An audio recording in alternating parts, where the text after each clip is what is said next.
And I think it would be really lovely to see people. Yatin joined us. Wow, he is from India. He was a very active member and also rewarded member of a rewarded team in Challenge Future that Andrea and I were great running. to having him. Oh, and Vesna is also here from, I know she attends us from Japan, and she submitted a very interesting homework indeed. Wow. Yeah, very nice to see so many everyone. nice faces. Hello, hello, welcome, welcome.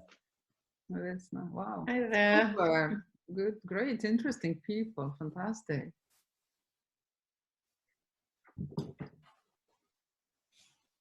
Yeah, and it's really nice to see people, I have to say. It's great to see you, Yatin. Thank you, thank you. I'm glad to be here.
Kakšne grablje? Nisem ti dala nobenih grabelj.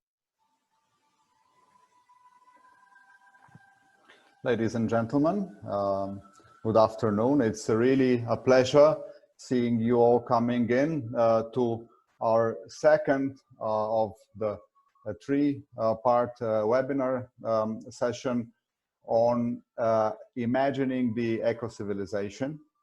My name is Yuri Giacomelli. I'm the founder of CBA, and I'm your today's host.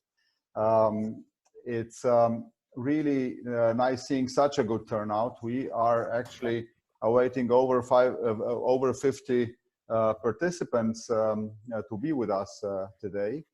And we are going to debate the eco-civilization with very interesting speakers this afternoon, and I cannot wait to present them to you. A couple of words to introduce this session today. As you know, GM and the Circular Business Academy is the organizer of this session, together with the Public Fund for Human Resources Development of the Republic of Slovenia. This is a part of a broader project, broader development project titled Competence Centers for Human Resources. It's a training program that is free of charge, co-financed by the European Social Fund and the Slovenian Ministry of Labor, Family, Social Affairs and Equal Opportunities. The Circular Business Academy is a platform that dedicates knowledge to enable entrepreneurs, managers, experts, investors, policymakers, and other stakeholders to embrace the circular business model innovation by creating, exchanging, and sharing specific competence, and thrive on the civilizational, on the new civilizational paradigm. Why we do that and how we do that?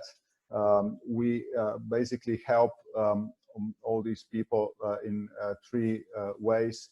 One is through sharing the knowledge by offering training, advisory, and mentorship secondly by the incubation of sustainable innovation ecosystem, and thirdly by facilitating the financing and diverting more financing to help good circular business grow. We are today here to discuss the world after the pandemic. A very particular period in our lives, I am sure you agree, that convinced us, many of us, and this is where the debate between Violeta, Bulc, and myself started, we have to do something more, that we have to be a little bolder to get to the new destination.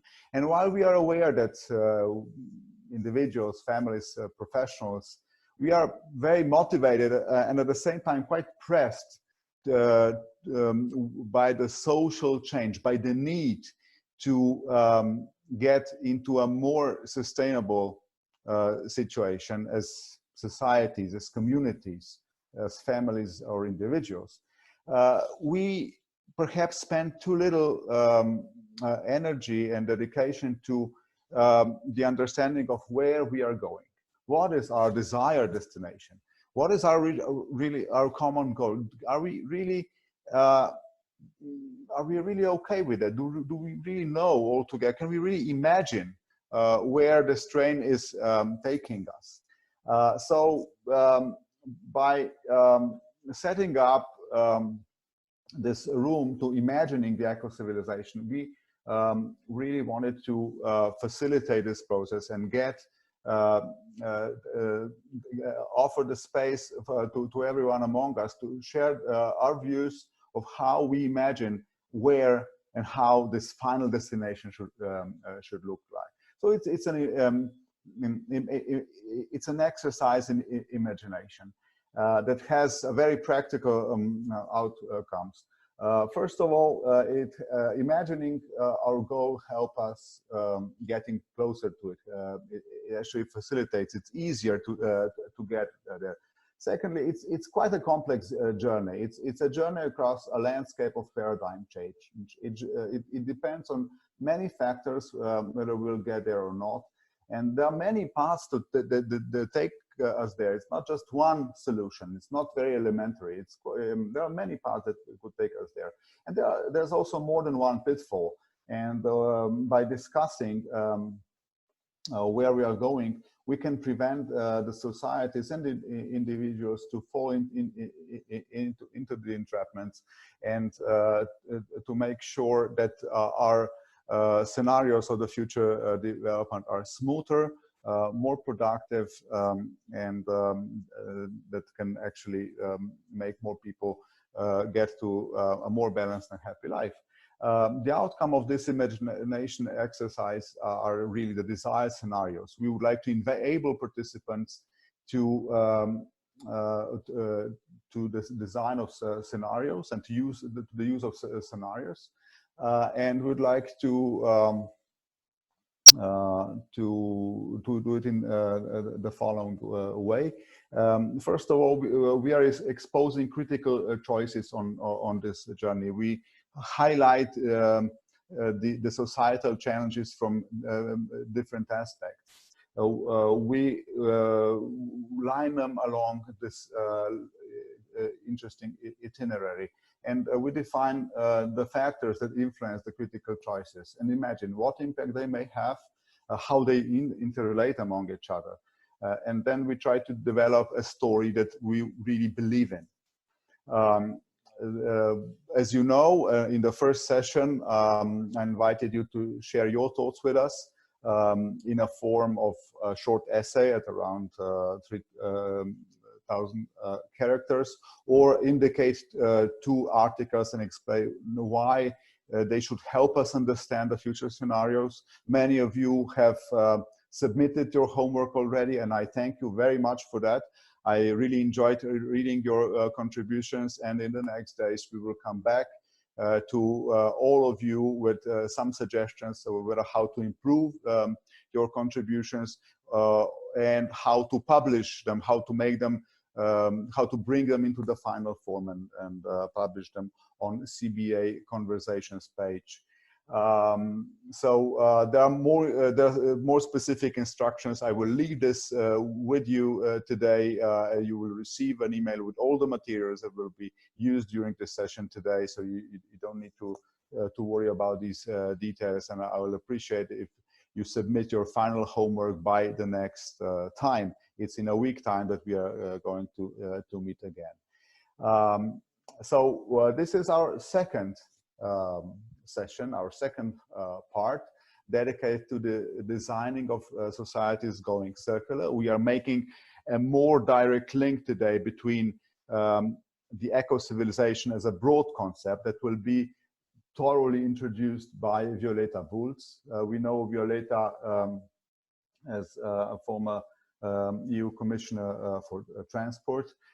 Many of us know Violeta as entrepreneur and manager, as an advisor, as a lecturer, and as an author.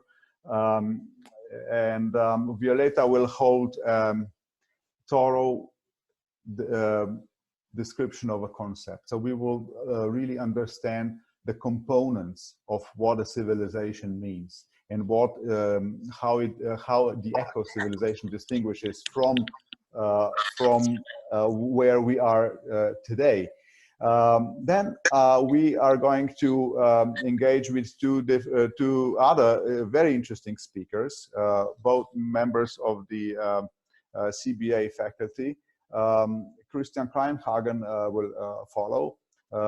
Christiaan is the circular economy entrepreneur, innovation strategist, and the chief of the Innoboost Cooperative.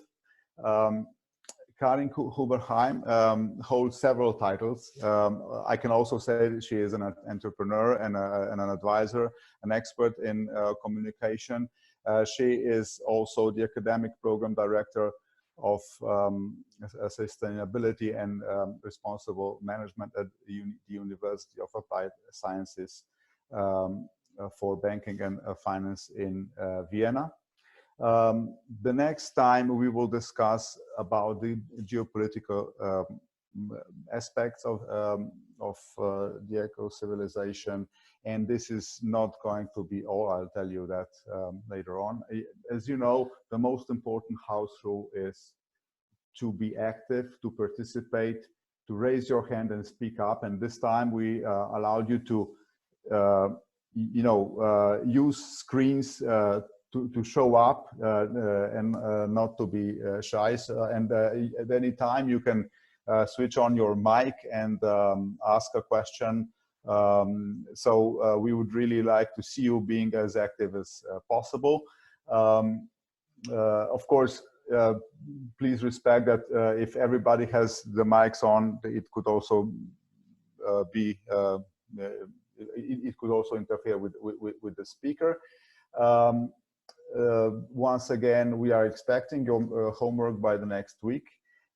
Please know that this webinar is being recorded and all the materials will be available later on, including this recording. These are our three phenomenal persons whom I'm going to entrust you in a minute. Starting with Violeta Bulc. Before I do that, just my last little reminder. Christiaan is going to follow after Violeta, and he will invite you to go to Menti webpage, www.menti.com, and use the code that you can see on the screen, 962584. You will get this code and the web address also through the chat. This is going to take you to a room where you will be able to actively participate in a very interesting and engaging exercise about how we can connect eco-civilization to the principles of the circular economy. There will be some more instructions when we get to Karin, but I think right now that'll be more than enough. If there are any questions, please don't hesitate to raise your hand and interrupt me. Other than that, I will stop here and ask Violeta to take the floor and also take the screen. So Violeta, please, the floor is yours.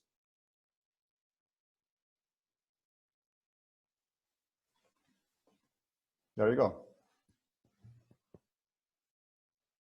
And Violeta, not just the screen, please also switch on the mic. Thank you very much, Yuri, for a very thorough introduction. And if you guys think I don't have butterflies in my stomach, you're wrong. It is really exciting to share something that has such a big potential and that we actually are totally in charge of.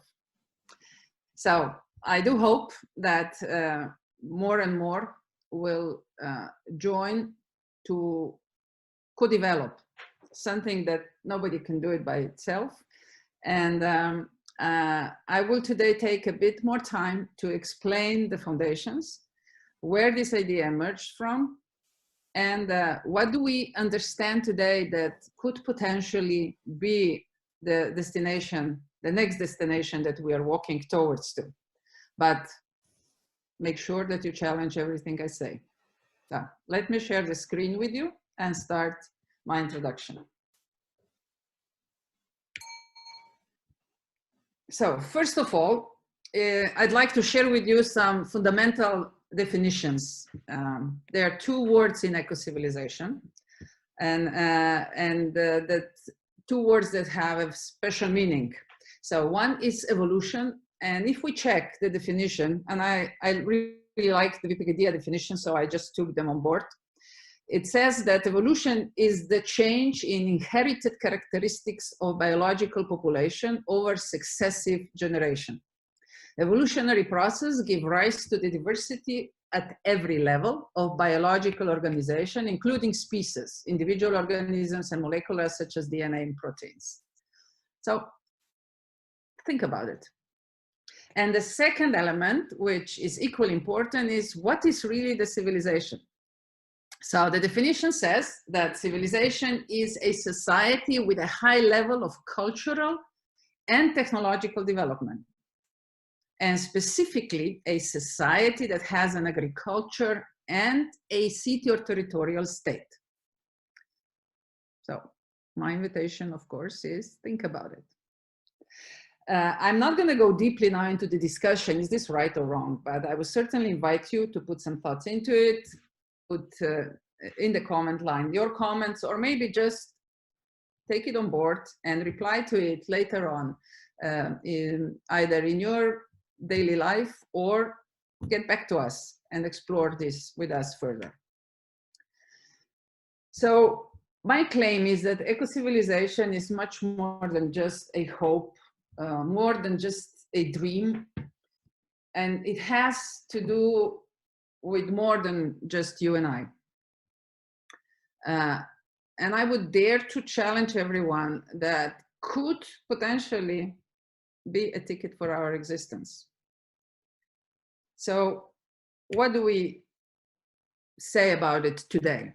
Yes, I do have a dream, and this dream did not develop just over one day or in a spur of the moment, but it did came like that one night. And the basic models just, I downloaded them from some sort of collective consciousness. So what is so different about this dream? I feel that it's actually a global movement that has no name, no leader, and really no coordinated actions. However, when in my previous capacity, I traveled around the world, I found these characteristics everywhere, in all continents, being India, United States, Australia, China, Vietnam, or Africa, Middle East, and all over Europe. So they started to challenge me. They started to tease me. So I do believe that more and more of us are feeling it. What is it? Sensing it. What is this it? acting upon our some sort of inner call. So what is it?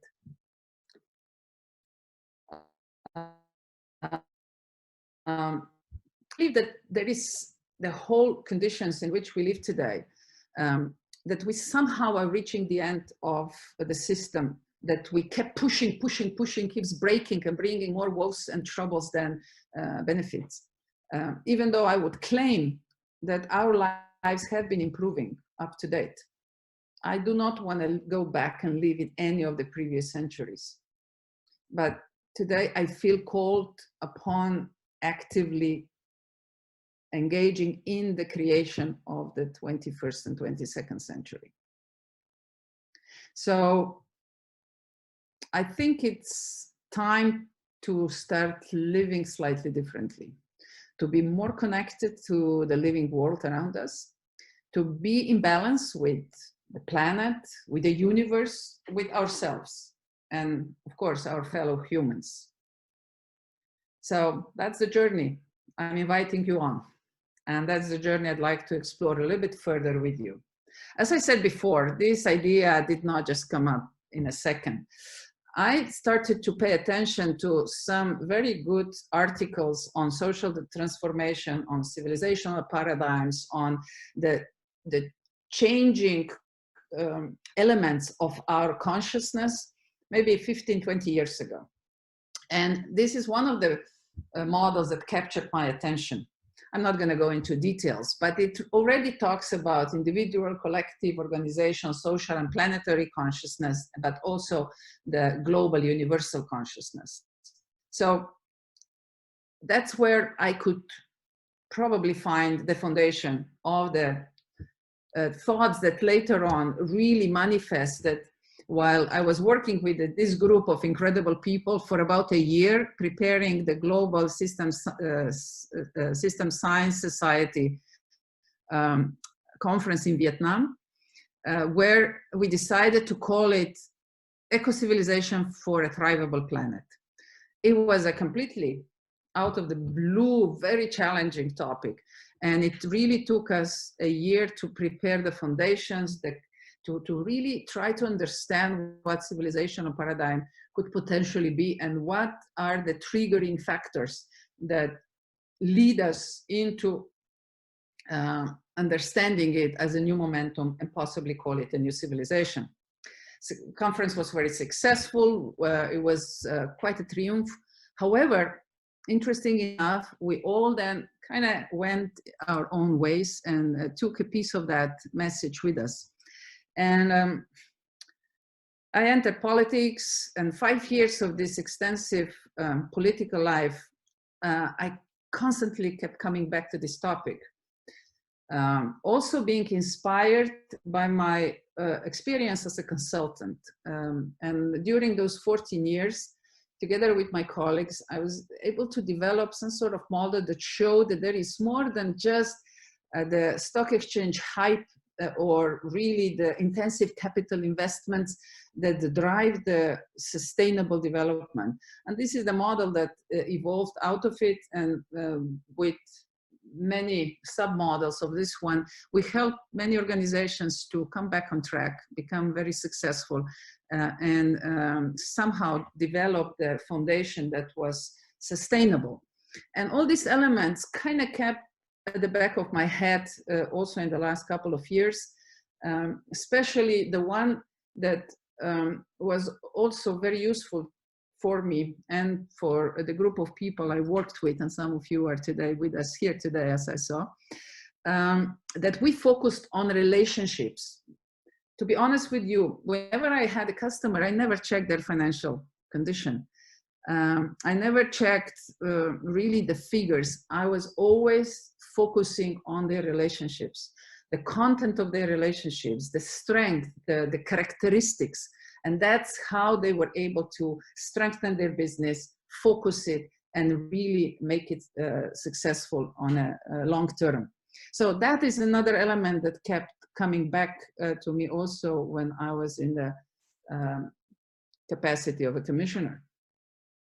But the real shift started to happen and kind of quietly entered my consciousness and thoughts and awareness over the last few years, when I was able to see a much bigger picture beyond Slovenia, beyond Europe, and kind of sense this frustration of many people on many different levels, where they could not find a way which to manifest what we all felt inside, that the way how we are pushing our planet, the way how we are pushing our limits is just not sustainable. But we just could not see really an effective way to not to challenge the existing systems too much in order to transform them at the same time. But the shapes are already showing its formats, and there are some very successful models helping us to understand what could potentially be the next big wave and next social and political and economical structures.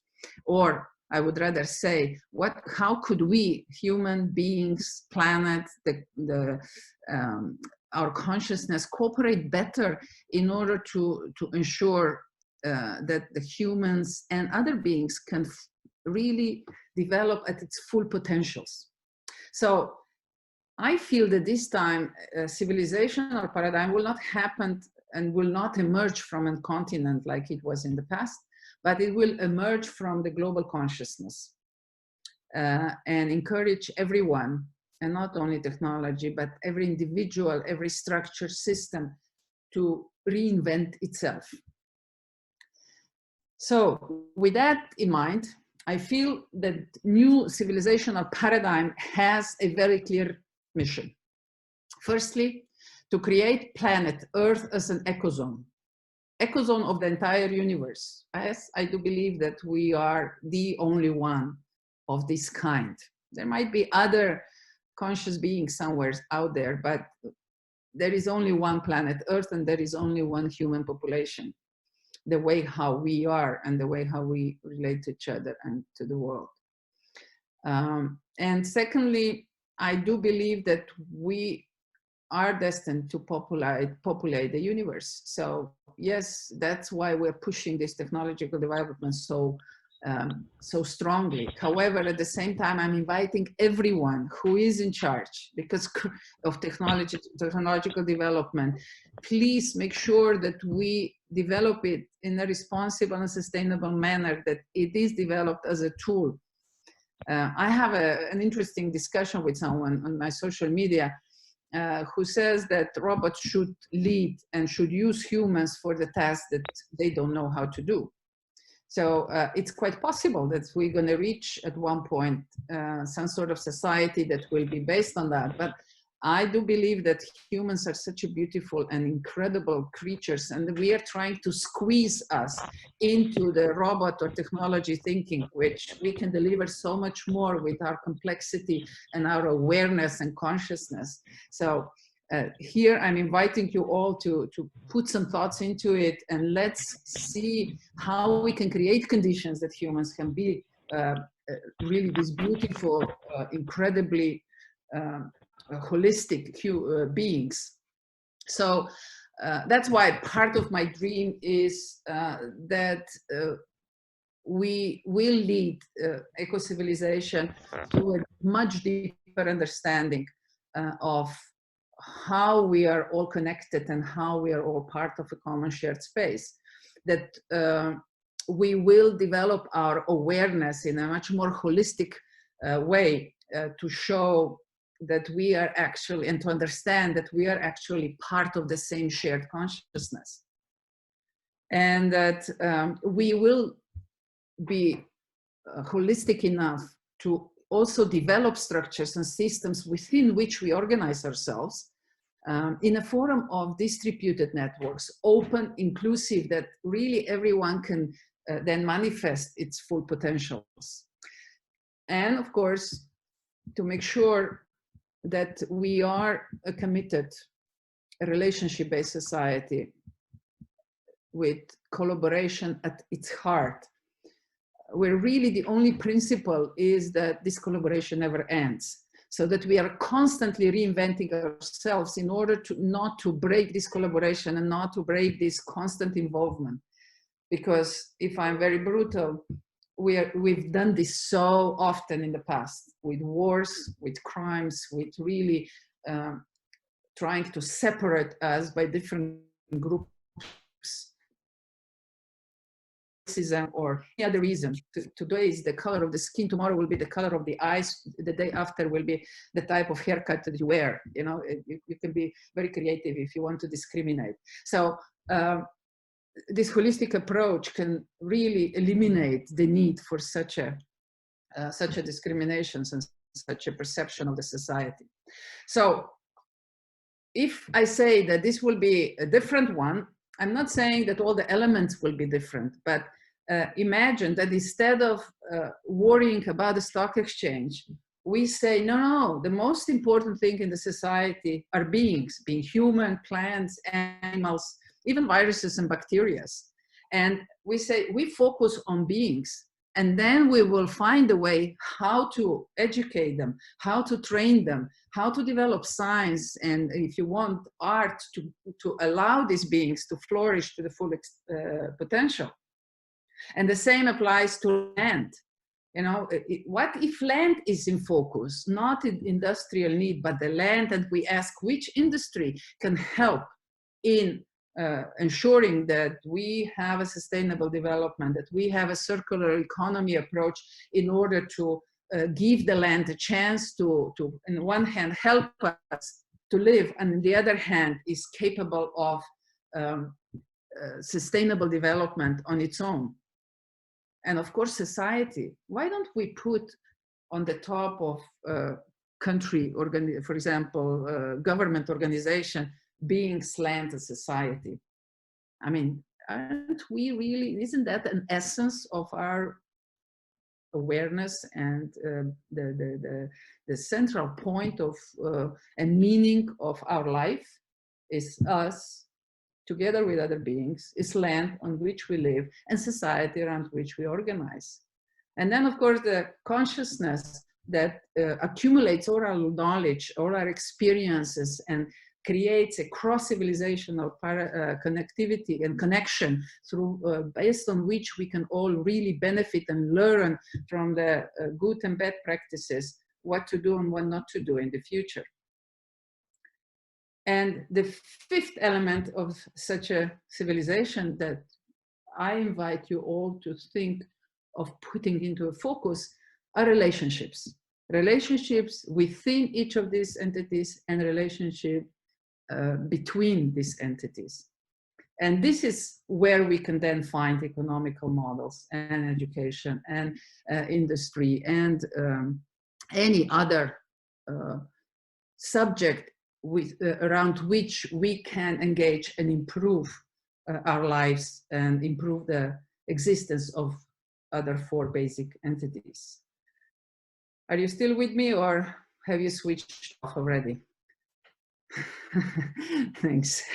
I know sometimes I get carried away, but I want now to show you the model. Yes. Yeah. This is the model that is the top model of the eco-civilization. So imagine now that our systems are organized this way.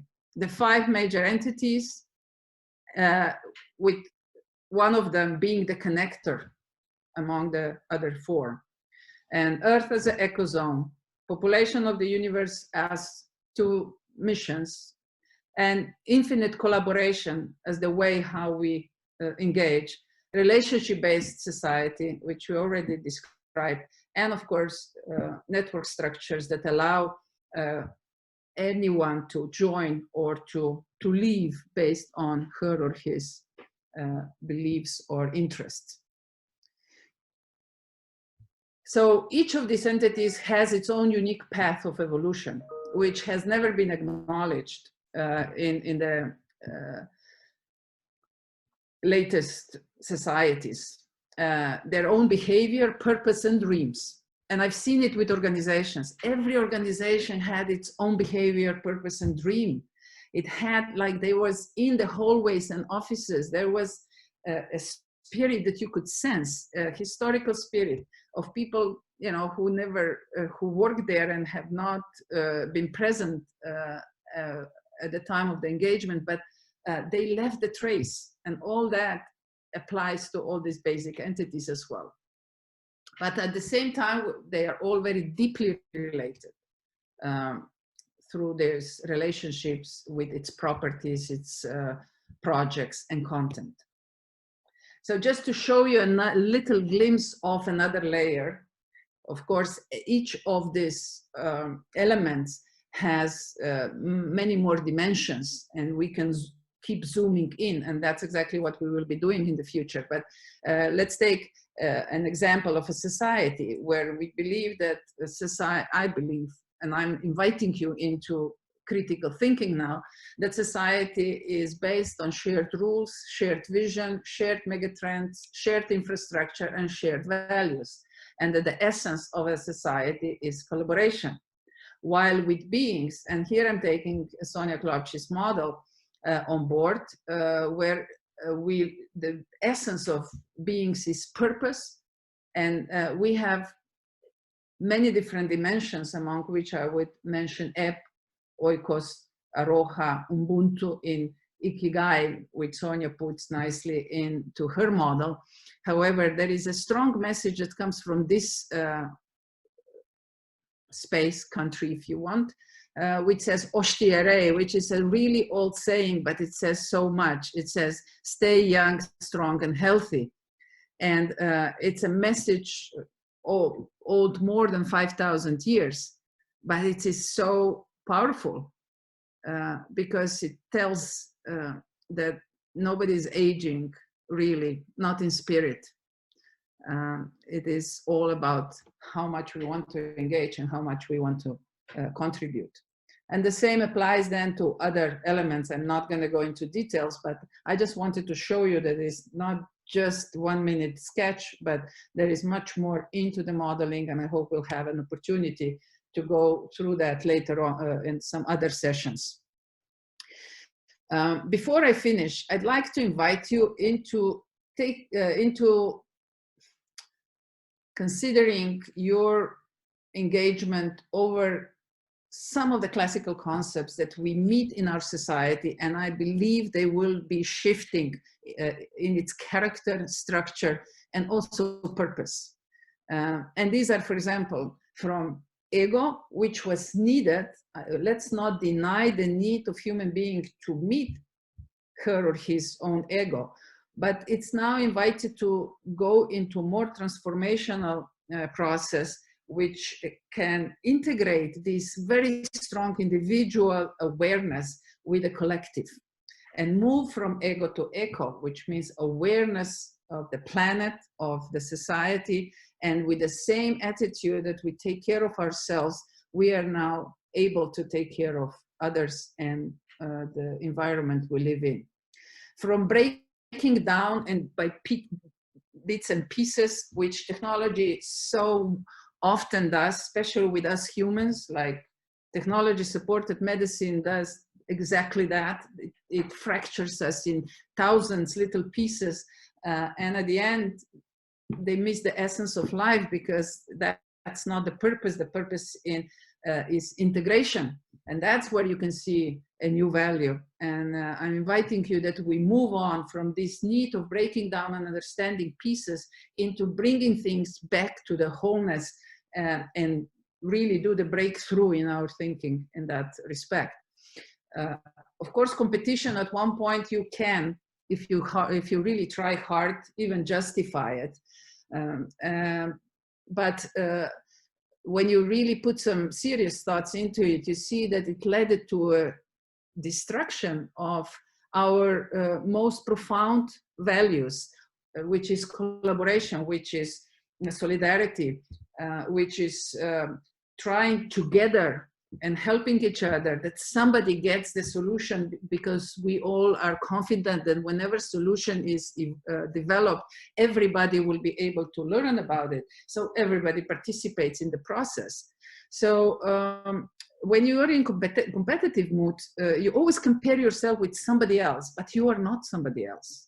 And in the past, there was an excellent book that already prompted that, this Blue Ocean Strategy, which showed very clearly that there is no really good value creation in where you fight with others for competition, but the real value is when you have your own point of view of the world and you share that with those that in need.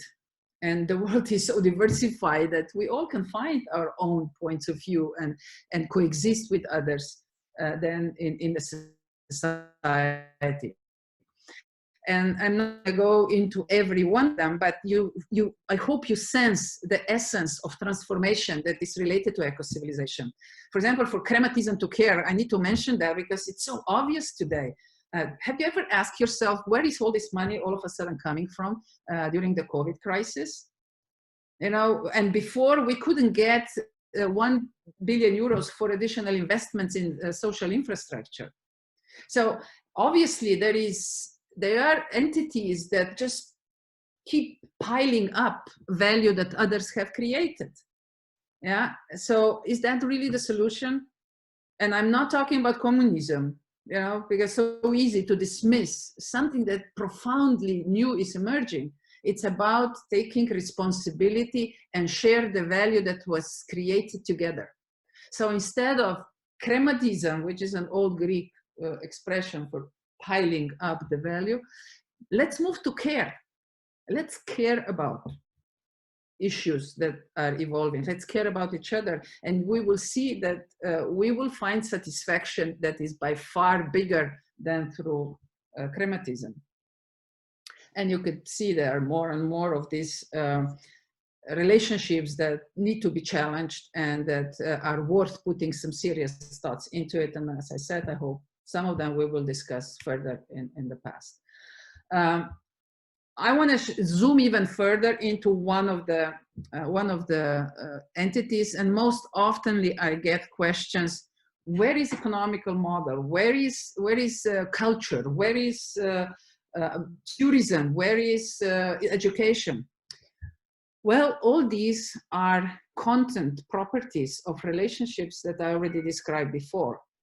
And I'm so happy that through these webinars, we are digging now deep into what kind of contribution these kind of relationships can bring to eco-civilization.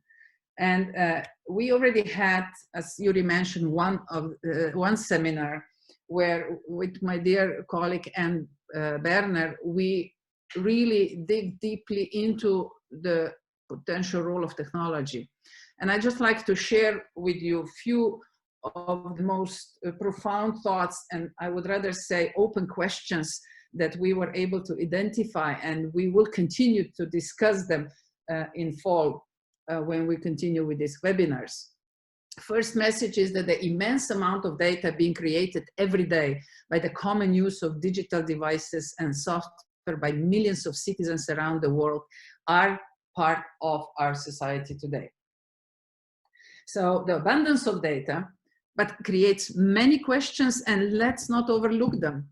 I mean, I get attacked pretty much every day when I say that 5G is not ready for the deployment. It's a profound technology, but nobody wants to even try to examine how much the society has to readjust and be aware of the changes that are happening with a new technology, especially artificial intelligence. So what's the concept of ownership of the data that all of a sudden this network will generate? Where is really the focus? What's the role of users? Do we have any rights anymore, or is just a corporate right that runs the whole world? Are we giving up on democracy? Are we ready to sacrifice freedom for more predictable social conditions? I was really inspired during the COVID crisis when Switzerland said, no, human rights and freedom is above health. And at the end, they don't have any worse results than we have. So is there ethical discourse on the fourth industrial revolution? What is really the benefit of humanity from tech development and digitalization and the use of data?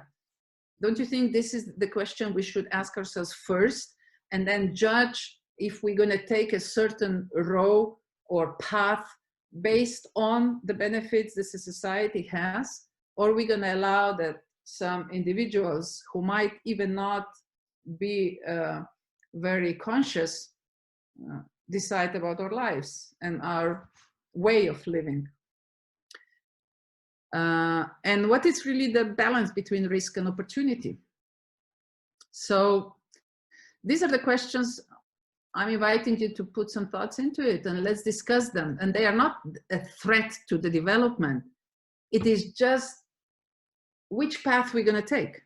And I will share a very concrete example with you on this one very quickly. When cars replaced the cartridge or the horse, it was a huge step. It was a quantum leap.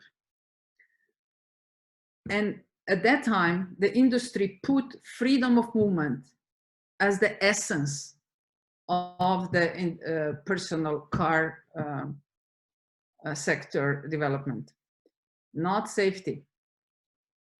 Today, we lose 26,000 people every year in Europe in car crashes. 126,000 are seriously injured. Imagine how many families get affected by that. Multiply by 10 at least. We spend more than 250 billion euros only on rehabilitation costs. Just because somebody decided that the movement, freedom of movement is more important than the safety, which in all other modes, safety is the core. So we have every accident is a surprise.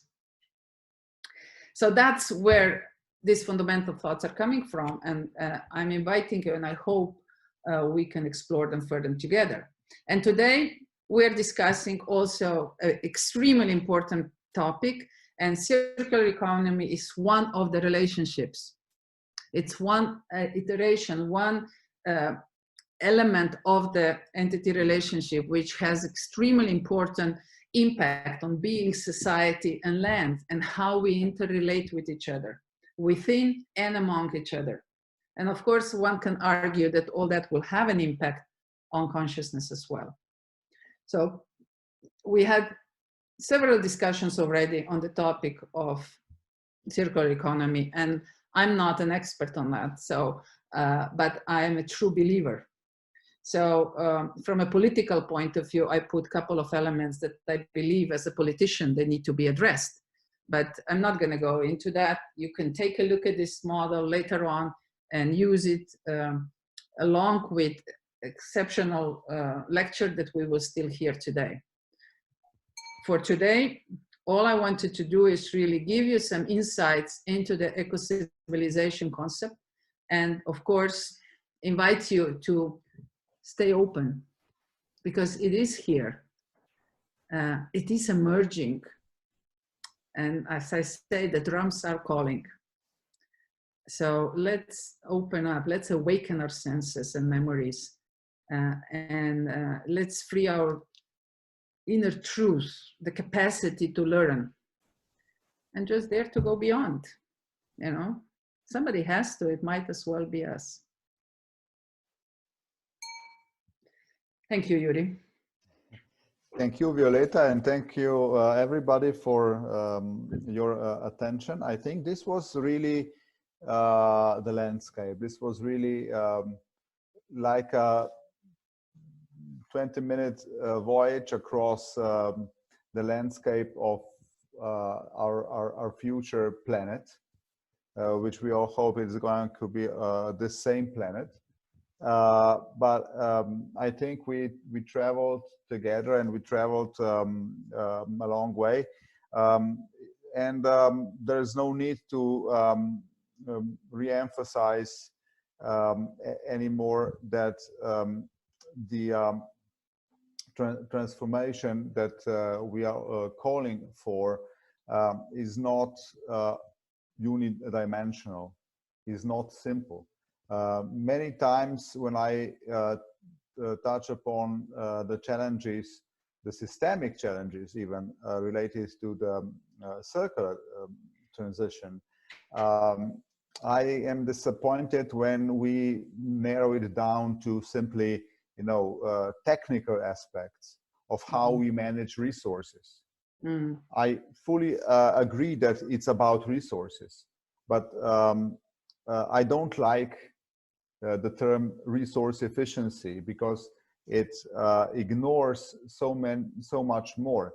And if we want to understand and be a part of this dynamics, of course, we have to take a broader view. And I think this was really a full landscape.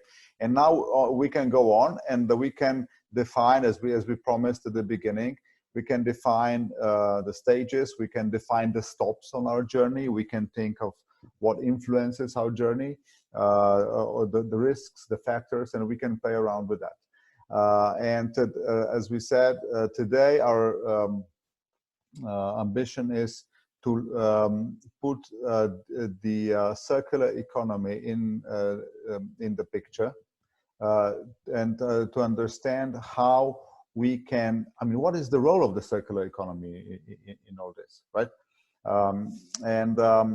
Christiaan is going to have a word on that, and he's also going to invite us to think with him, right, Christiaan?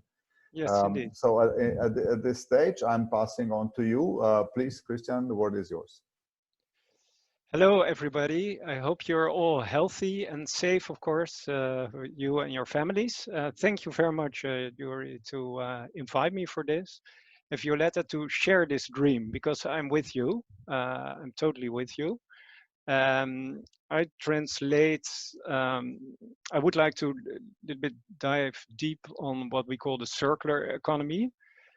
I see it as part of the whole eco-civilization, like you're already mentioning. And there are a lot of aspects that are in common. But let's start a little bit, why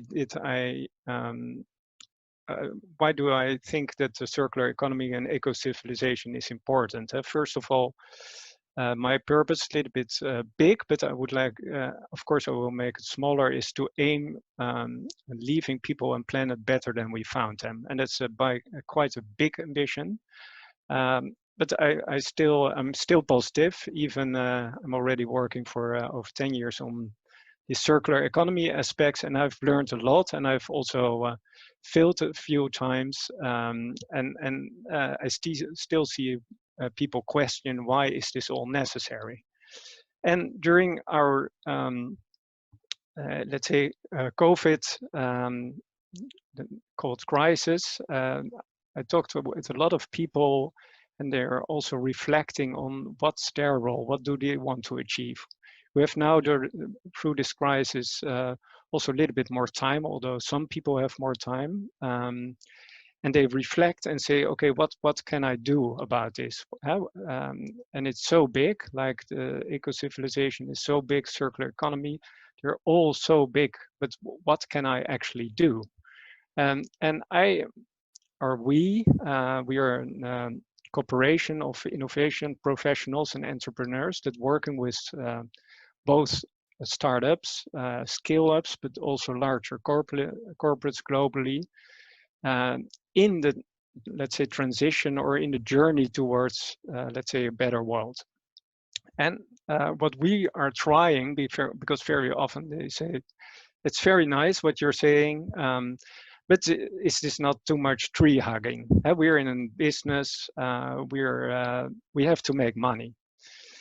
And what we are saying is that you can create profits, what we call to be proud of. So something where you really say, we have to see what the non-financial impact is well.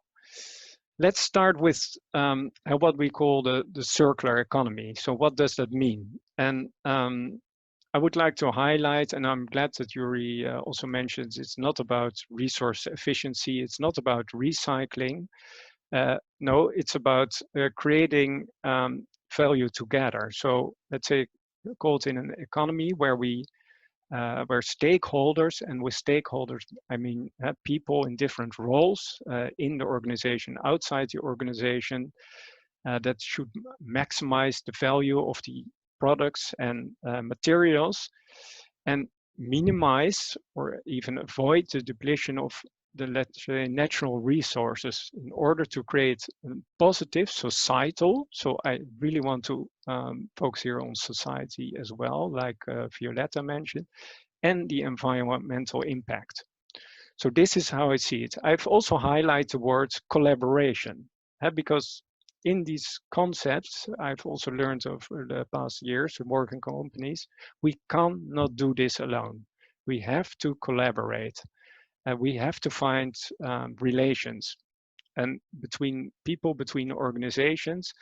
And we have a big inspiration or a source of inspiration, which is, of course, the nature with this beautiful tree. And that also learns how it could work. We can learn how we have to work together. And that's not what we did before and what we call a linear economy, where we take something and we take from nature basically, or we take from people at the cost of something, then we make something, we create something, and it could be a product, then we use it, we buy it, we like it to buy a lot, and then at the end we say, or even not at the end, we say, okay, we just dispose it, and then it's waste. And that's and something where we should say, okay, we have to do that differently. And this is what we call the circular economy. Because we are looking at like this picture with the tree. If the tree has beautiful flowers, lose the flowers, they become seeds, and from the seeds we get again new life. So this is how we also would like to apply this or design this in companies and with companies, because business can be a force for good for this. It is not something and or we have to look at both. And if we look at how are we doing with the circular economy, and in the recent report was just published, we see that the world is now only 8.6% circular. Of course, you can argue how has this been measured, but for now, they measured and over the last 2 years, and unfortunately this even has fallen from 9.1% to 8.6%. Of course, I can be proud, but I don't want to, that's the Netherlands, but we're not talking about the Netherlands, we are talking about Europe, and globally is at 25%, and there's a clear ambition also towards 2050 to be fully circular. But what I would like to invite you, especially from your personal purpose, but also from your professional and from your business, how can we accelerate towards a circular economy? How can we accelerate towards this great dream of eco-civilization, which is not a dream, it's already there, but we have to make more steps there. So how could we do that? Accelerating and again, working together and scaling this. Because we are beyond the point of having discussion if we really have to do this. This is beyond an academic something, what is a circular or a definition or whatsoever. That's not important at all. It's important that we see our economy differently. So from a company point of view, but also from a personal point of view, it's not like, okay, economy first, profit first, money first. No, we have to see how this works in the boundaries of a society and of the environment. How does this work together as a relation? I like very much also, it's a similar concept like Kate Rayworth has shown, where you see on one side, we should have a social foundation that should be in balance with also our ecological ceiling. So what can we absorb to make sure that we don't overuse, or what we call during the overshoot day, more planets than we really have. It's like a banking account. We cannot use more money than we have on the bank. We have to balance that. So what does it mean if you're in an organization or a business, and what I see in a business? Because very often, and again, talking with people over the last period, there are people in organizations that say, okay, through this pandemic, it's a big risk. We get panic, we have to control. And that we already see this for many years. So we see the whole eco-civilization or the circular economy more from a risk point of view, or maybe from what we call an eco-efficiency point of view or a cost reduction point of view. But I would like to invite you to move to the next level and say, how can we create more circular business models, or even go beyond that and make sure that we also restore what we take and going to more generative systems.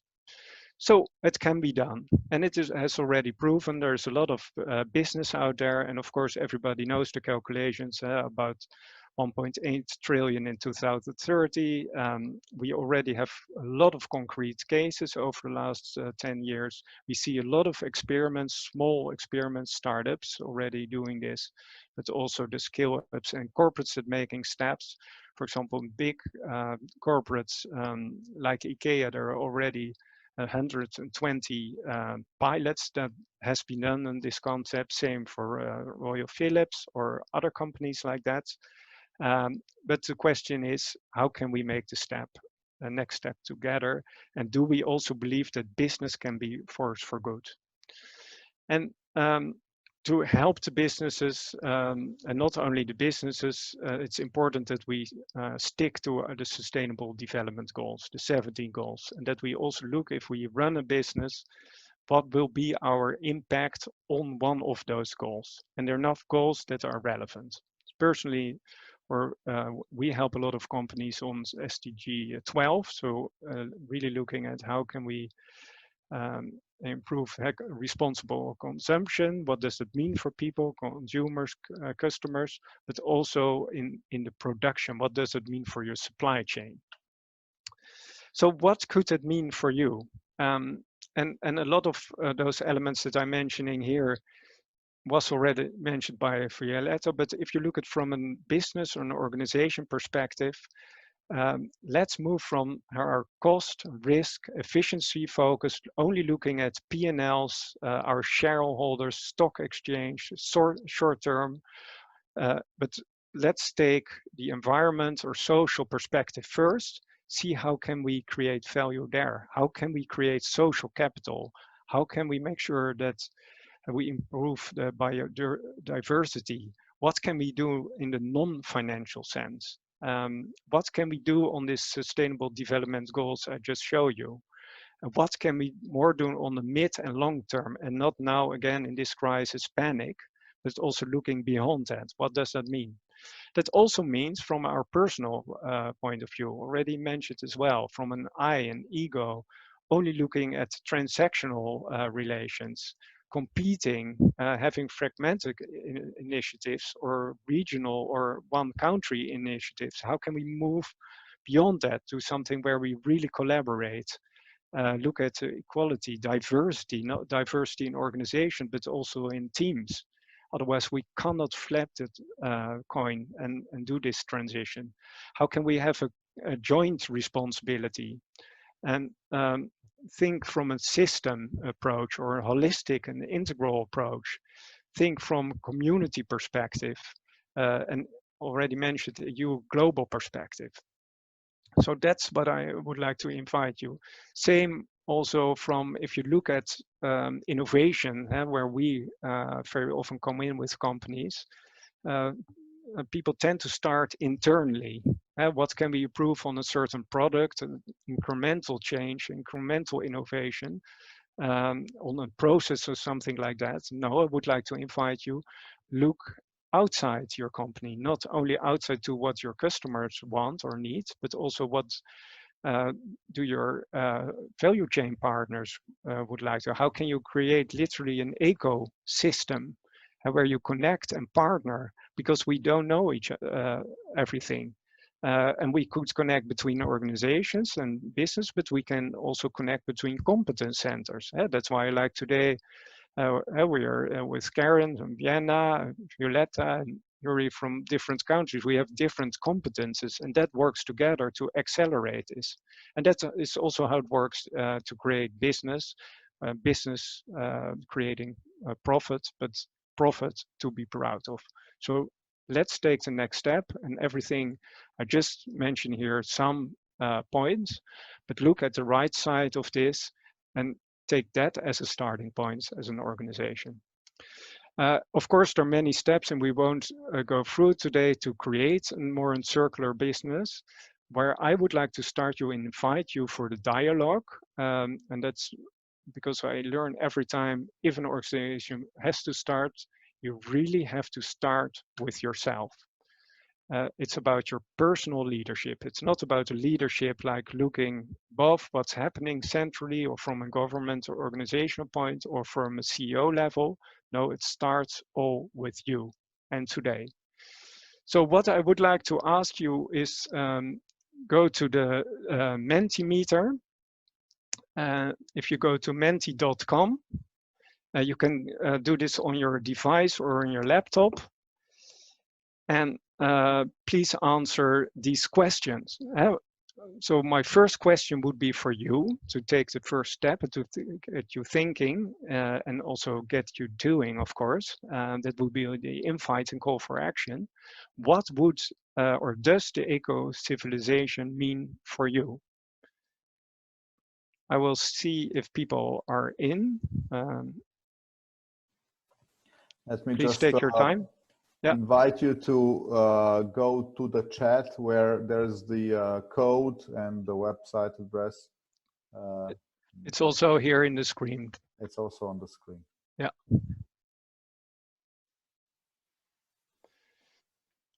So menti.com. And then please code 962584. I see 2 people in. So expect some more people. And please just answer what's coming into your mind. We had a very inspirational speech from Violeta. So what does this mean for you? Place where we collaborate and balance and sustainable well-being, harmony with nature. Yes, fully agree. How can we restore our relation with nature? How can we also improve that? What else? I only see 6 people. So how many? There are 33 participants. So I expect a little bit more people before we move on.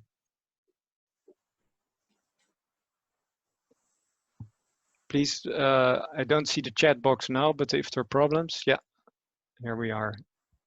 The only way ahead. Yeah. And make it also personal. Huh? What would that mean for you? So make it small. What can you do using renewable natural capital? Yeah. Sure that the future will come, right? Yeah. The ball was started around using renewable. That means harmony with nature. Wait, another. Give you a chance and then I move on. Buy what I really need. I like that. Thank you.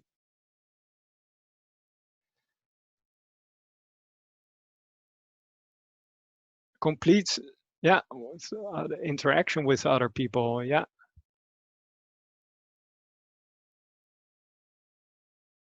Okay, I'm moving along.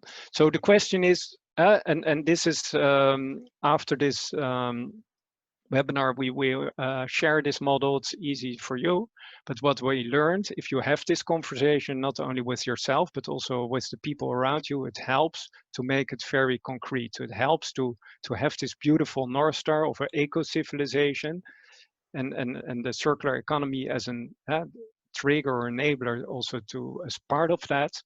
What does that mean for you? Co-creating, I like that very much. Yeah. That's for sure, we need that.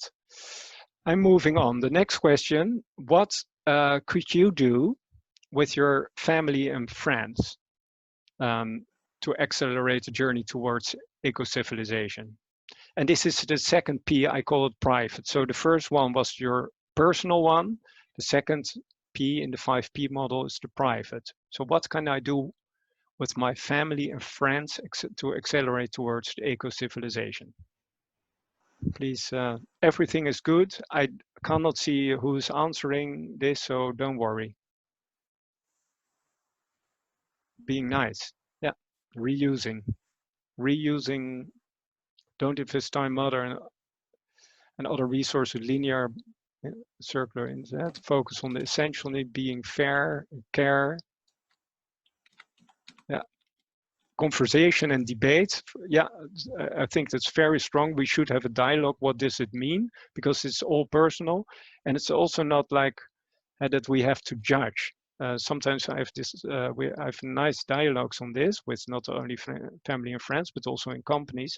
It's not that one thing is good that we have to judge. Every step is on itself already good. We don't have to agree there.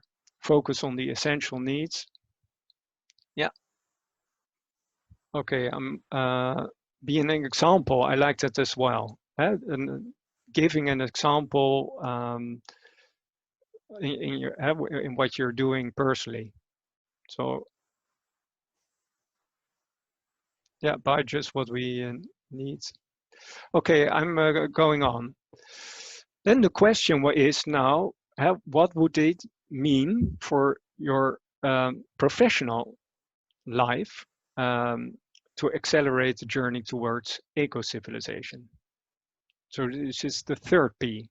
We had the personal, we had the private, and now I'm going to the next one, which is the professional one. So what can I do in my work? Encourage co-workers, society projects, yeah. What else? Teach. I think that's extremely important. The whole education, what does it mean? Bringing awareness, develop earthy friendly products, motivate it. Yeah, coaching people and teams, extremely important. Also challenging, try to trigger people. Yeah, share Violeta's model indeed in different workshops, because that could create, that's a very nice aspiration. So what does that mean for your work? What does it mean for your organization? Can we translate it to something? Does it trigger innovation? Like what I'm saying, and the companies we work with, we can see the whole circular economies, sustainability, but including societal aspects of it is key driver of innovation. Let's start there. So, connect with different stakeholders. I think personally that's a very important point also to start. Creating, if we talk about value very often in the companies we are visiting, we start with creating value. Very often it starts internally, but can we also start to create value and look at the different stakeholders where we do, who do we have to deal with in local societies or communities? If we have a factory somewhere else on the world or in our own country, who's working there? What does it mean for the communities around our company or a factory? What do we, how do we use air, water? What's our footprint there? So very important to include all different stakeholders, although they not always present somebody. You can present also the natural environment and see how you can create value instead of destroying value. So how can we create value for everybody? Okay, I'm moving on. Thank you very much for your input. And of course, the next question would be then, you already feel it, how could I collaborate with potential partners to accelerate the journey towards eco-civilization? So take this from you could take this from your professional point of view in your organization, but you can also look at it from a different angle if that's easier for you. So do I see potential partners? For example, if you look at the value chain, if you look at you're working for a government, where do you see potential relations that you didn't see before? Is that interesting to reach out to those organizations? Not always straightforward. Can I even collaborate with what I call, or before, competitors? What do they have? What do I see from other competences? What do I need to accelerate towards an eco-civilization? Because we don't have all the competence ourselves. We cannot do this ourselves. So I will need you. Otherwise, I can also not proceed, but even also not create a business for the mid and long term. What we learned in not only circular economy or sustainable projects, that collaboration is a key enabler to make this successful. You cannot do this alone. And the business opportunity is big enough to do this together. We don't have to compete for the biggest slice of the pie. There is enough pie. We only have to be conscious what it means and what does it mean for our role and how can we do this together. More like-minded people and leaders to create synergies. Yeah, maybe, yeah, article, research. What else? How could we collaborate? What can we do tomorrow? Can we reach out to somebody we don't know yet that could bring in something? What about where you live in the local communities? What about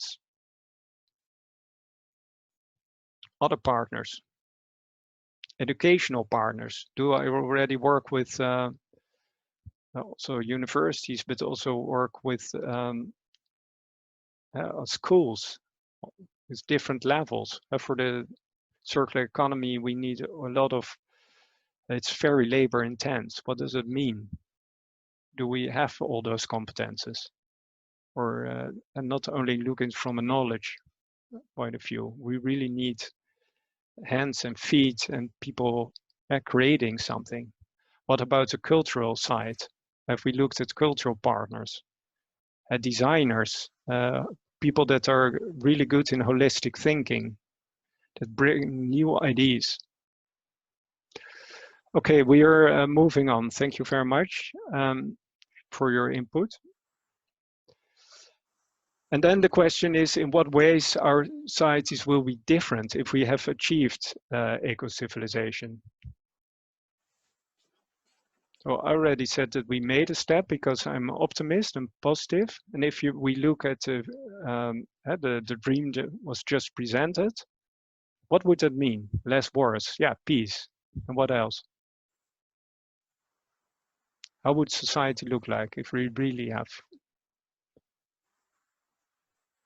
less poverty? Yeah, yeah. Well-being, quality, justice, respect and understanding lead to, and what else? How do we relate to social green neighbors? It's interesting that happiness is mentioned a few times. Quality of life, yeah, for sure. Direct participation, that's an interesting one. Other ones you would like to add? Better and sincere networks, interconnection, it's very interesting. Yeah, how can we, how are we more interconnected? Compassion, the willingness to listen, kind, I like the word kindness.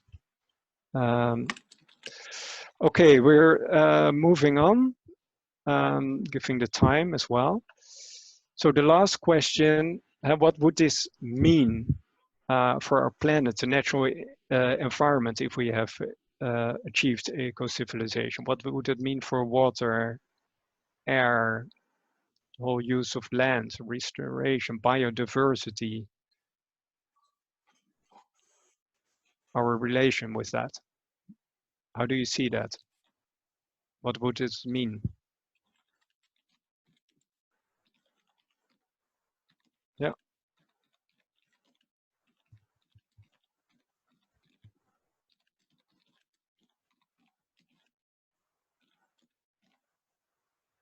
enough food.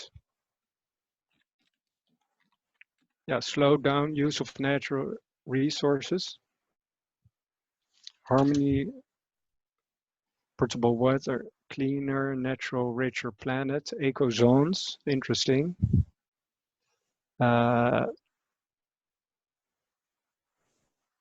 Clean sea, consciousness society, more correlation, greater biodiversity, yeah, less sufferings. So what will be our relation with nature? Can we actually restore? So can we have a positive impact on the natural environment? How does that work? What should change? Which steps do we have to take there? Okay, a few.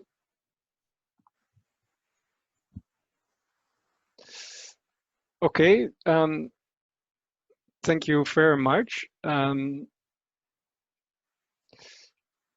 So these are the most important things I would like to ask. And now the last question comes, very short one. Please ready for it.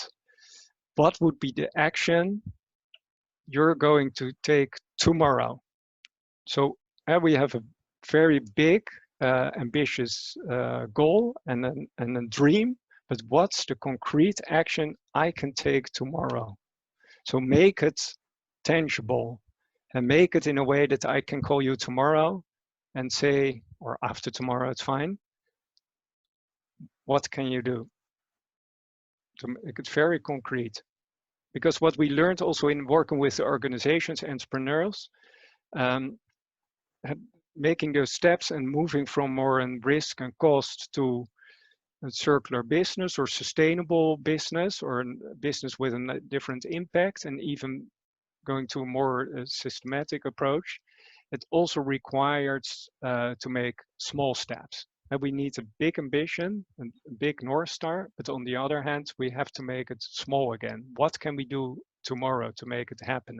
And also to feel that it's really feasible and doable for yourself. Otherwise, it's the danger that it's too big and that people freeze and say, okay, I cannot do anything about this. So what can I do about this?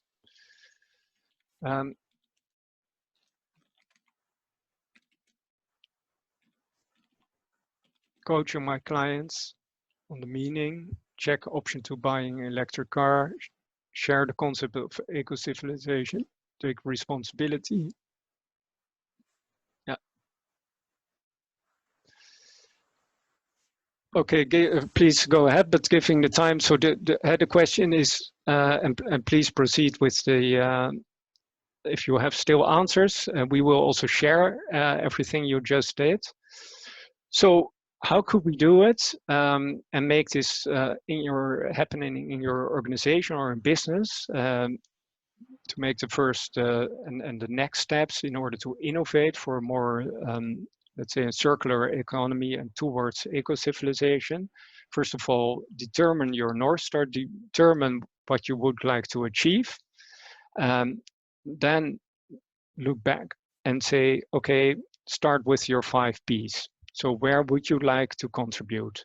Starting with yourself, starting with your family, friends, professionally in your organization, and looking at all those elements, and hopefully you see that they all tie together. That would make it very strong. That would be your common values and your purposes related to your North Star. What you are going to do next, or hopefully you're going to next, is to create a roadmap with scenarios. So what does that mean for your organization or for your business or your entity, if you work for government?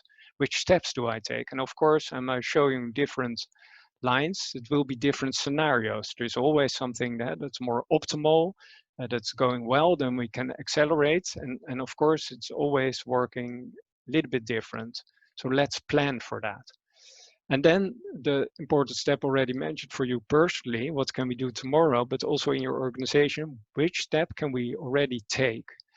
in a way that we are going to experiment and learn. It's not that it doesn't matter that we are going to fail, we are going to learn together. We're going to learn what this first step is, what does it mean for our organization, what does it mean for us, and based on that we further improve, and we learn, improve, learn, improve. And of course you will see that the North Star will be slightly left to the right, and also your scenario might be wrong, doesn't matter, but we have thought it through and we're just exploring that. And creating all those learnings, creating that organization, business, entity together, but also society together towards eco-civilization, we can scale and we can further direct it to that direction. And this is also what I would like to encourage. So big ambition, but make it small and start tomorrow, experimenting and learning together. Thank you very much. All tools are available, and if you want or if you have any questions. Thank you very much, Christiaan. This was, we could term it a 5P exercise. I got a question from the chat, what actually 5Ps meant. Karin replied, so maybe we can repeat this. And please, meanwhile, everybody, prepare your questions. The time is yours. So Christiaan, the first question, just to repeat the 5Ps, it's so it starts with personal. First of all, yourself. Then it's what I called private. So that's your family and friends. Then I said professional. So it could be where you're working. Then I was discussing partners. So can I find partners around me? Then we're going to add the public or society, call it, but the P of public. And then we go to the planet/natural environment. Thank you. Thank you. There are several 5Ps around. Yeah, there are. Yeah, but I would say start with your personal one to make it really to create a value, to find share values, and one common person. This goes in parallel, of course, not just with defining the North Star and following it, but also with the ambition that you outlined in your introductory part. Which actually broadens the understanding of the circular economy concept from balancing risks deriving from the way how we as a society or as businesses or as economies use natural resources and the consequences we create by that. Towards a more holistic perspective, all the way to designing more regenerative business models, and all the way to sharing the regenerative ecosystems, right? Which is, if we want to get there, it will not be enough just to focus on resource efficiency, on some elementary or technical aspects. We have to start from 5Ps, and we also have to reply to them all the way along. Yes. Any questions from participants? Please just speak up and don't. The only thing you have, the only technical part is to switch on your mic.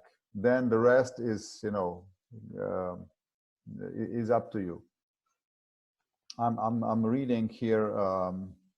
Could we hear and be inspired by the panelists answering the question, how would the world look like if their dream would come true? Barbara Horvatin. So this is to all panelists. Christiaan, it's still your time, so maybe we can you told us a little bit about it, but maybe you can start, and then we will go back to Violeta, and we will of course end with Karin in a few minutes. Please. Yeah, I don't want to repeat myself, but I really share the dream of what Violeta showed. And for me, it's not important if you call it circular economy or more sustainable or healthy. I like very much, by the way, thank you, Karin, that you put the P from peace. We should add. So of course, I have already my mission is to leave people planet a little bit better than I found it. I think, yeah, I would like to be, yeah, how would the world look like? Let's say at least a little bit better than I found it before, where we have restored our relation with nature, but also society. And at least I'm working in businesses, so my let's focus there. My wish would be that business really look different, that they don't start focusing on only creating money at the cost of something, but they start something else, and that they look at, okay, what would be my added value for society, or what would be my added value for the natural environment. You can make it smaller and bigger, and from there creating business, creating value. And then of course I believe in an economy and the money will flow, but let's turn it around. Start there instead of from only a financial side. So that would be for me an ideal business world. Violeta? Well, I mean, I've explained my dream a lot, but to go back down to the baseline, the day-to-day life, how it should look like. I think that when we reached the full scale of eco-civilization, I think we will jointly deal with the health issues that remain and really focus jointly, not in a competitive manner, but in the joint effort to eliminate as many of them as possible. Rely on the planet. We are part of the ecosystem. Ecosystem has the answers, and we can learn from the previous civilizations that many of the diseases can be dealt with and are dealt with in a holistic way, which means food is the right natural medicine, is a good healthy condition of our body, I mean fitness of our body, mental state, emotional state, and spiritual state. So I do believe we'll be much smarter in understanding how to keep the balance of us humans, how to keep the balance between us and other beings and planet as a being as well.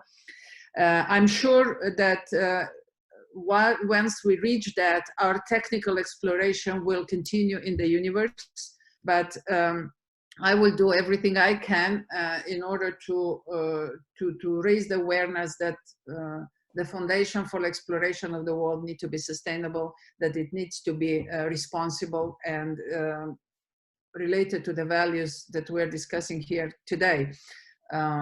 Currently, we're not that way. I mean, we go to the universe, we drop as much garbage as we possibly can. We plan already today that we will create a garbage can out of the moon and things like that. So it's a very irresponsible behavior and driven only by technology. So eco-civilization will have this kind of awareness because we can do it either way. That's the point. We have a choice. It's not that it should be done only in one direction. I could explore further these thoughts. Violeta, you said, I will be a little bit provocative now, and okay. I will make room for Karin's speech. You said not the world driven only by technology. Yes. Then you were very motivating. Of course, your landscape is a landscape where we would like to fly over and where we would like to land and we would like to stay, right? Christiaan tried to lead us through different stages, to different pieces, to invite us how to do some impact tomorrow ourselves. But let me be street smart. Is it real business that good business that can lead us there? Because today you can let yourself be led by the motivation, but tomorrow there will be no resources left. Or if we are smart enough, we will impose such regulation that will actually introduce fairer pricing, and only those businesses who will be on the right side will actually be more successful. So don't you think that it's not, it's actually very benefiting for the economic aspect of any business as such, to lead, to be led by this inspiration, and be aware that staying as it is, it means actually risking a lot. And this is, of course, to Karin to reply, because we are now going from 5 Ps, and we, in fact, we actually found many more Ps that get together pretty well. Right? We are now getting from the Ps to the Cs, right? And Cs stand for capitals. And just to name, I mean, another perspective that Karin is going to take and lead us into it in order to shed some more light onto what the circular economy can do for us to get faster and surer into the eco-civilization mode. Please, Karin. Thank you, Yuri. Thank you, Violeta. Thank you, Christiaan. I already put it in the chat. I'm so with you, and I would love to arrive with you together in an eco-civilized world and the planet. And I think it's so interesting. And I mean, for all of you who are still around in this discussion, you will see in my presentation, we have not spoken about this before. We have not spoken about the contents, actually. I mean, I only spoke to Yuri about what I was thinking, and I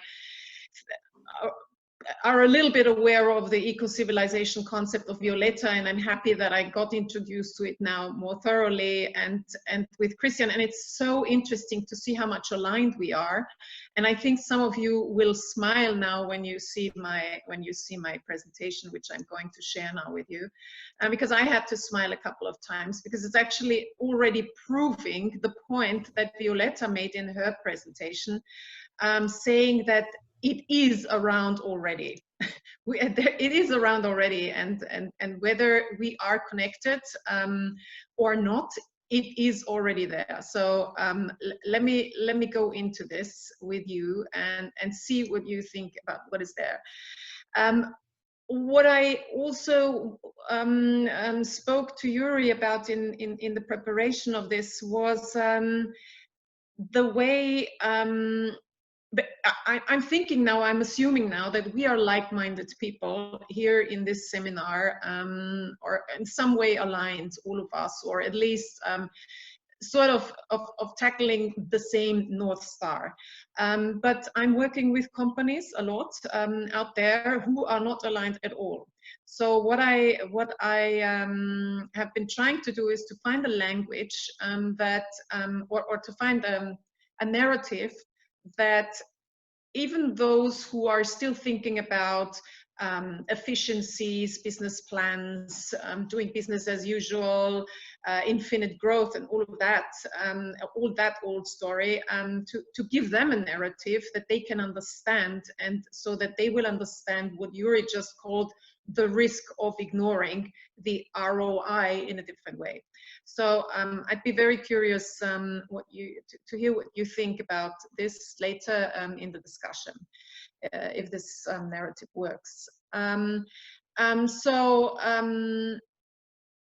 This is where we are at. Next, let me see, where can I move my slides? All right, here we are.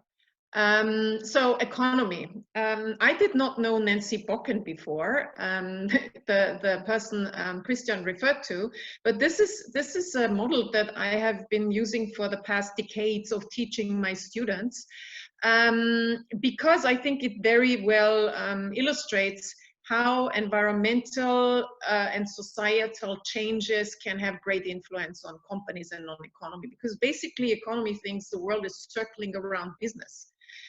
The world is driven by business. We are all lost without economy. We all need to save economy for the sake of us. So this is a narrative that we like to hear, or that we hear a lot from politicians, that we hear, that we can see in the media. But what we could see during the crisis now is that, and this has also been mentioned before, so if we only buy what we need, economy is crashing. So what does this tell us about economy, and what does this make us in the economy? And us is society. This is what I mean is happening around economy, and this is where economy is sourcing from. This is where the employees are and come from. This is where consumers come from, and this is actually what economy is working for, because this is partly, at least, their market.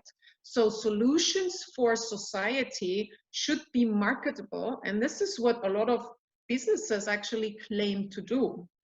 As we can see now, this may not be the full story. But definitely, if change in society is happening, something is happening to the economy. Whether this is driven by different customer requirements, or a scarcity of resources, or the agility of markets, or regulation changes, or new technologies, or now even a pandemic.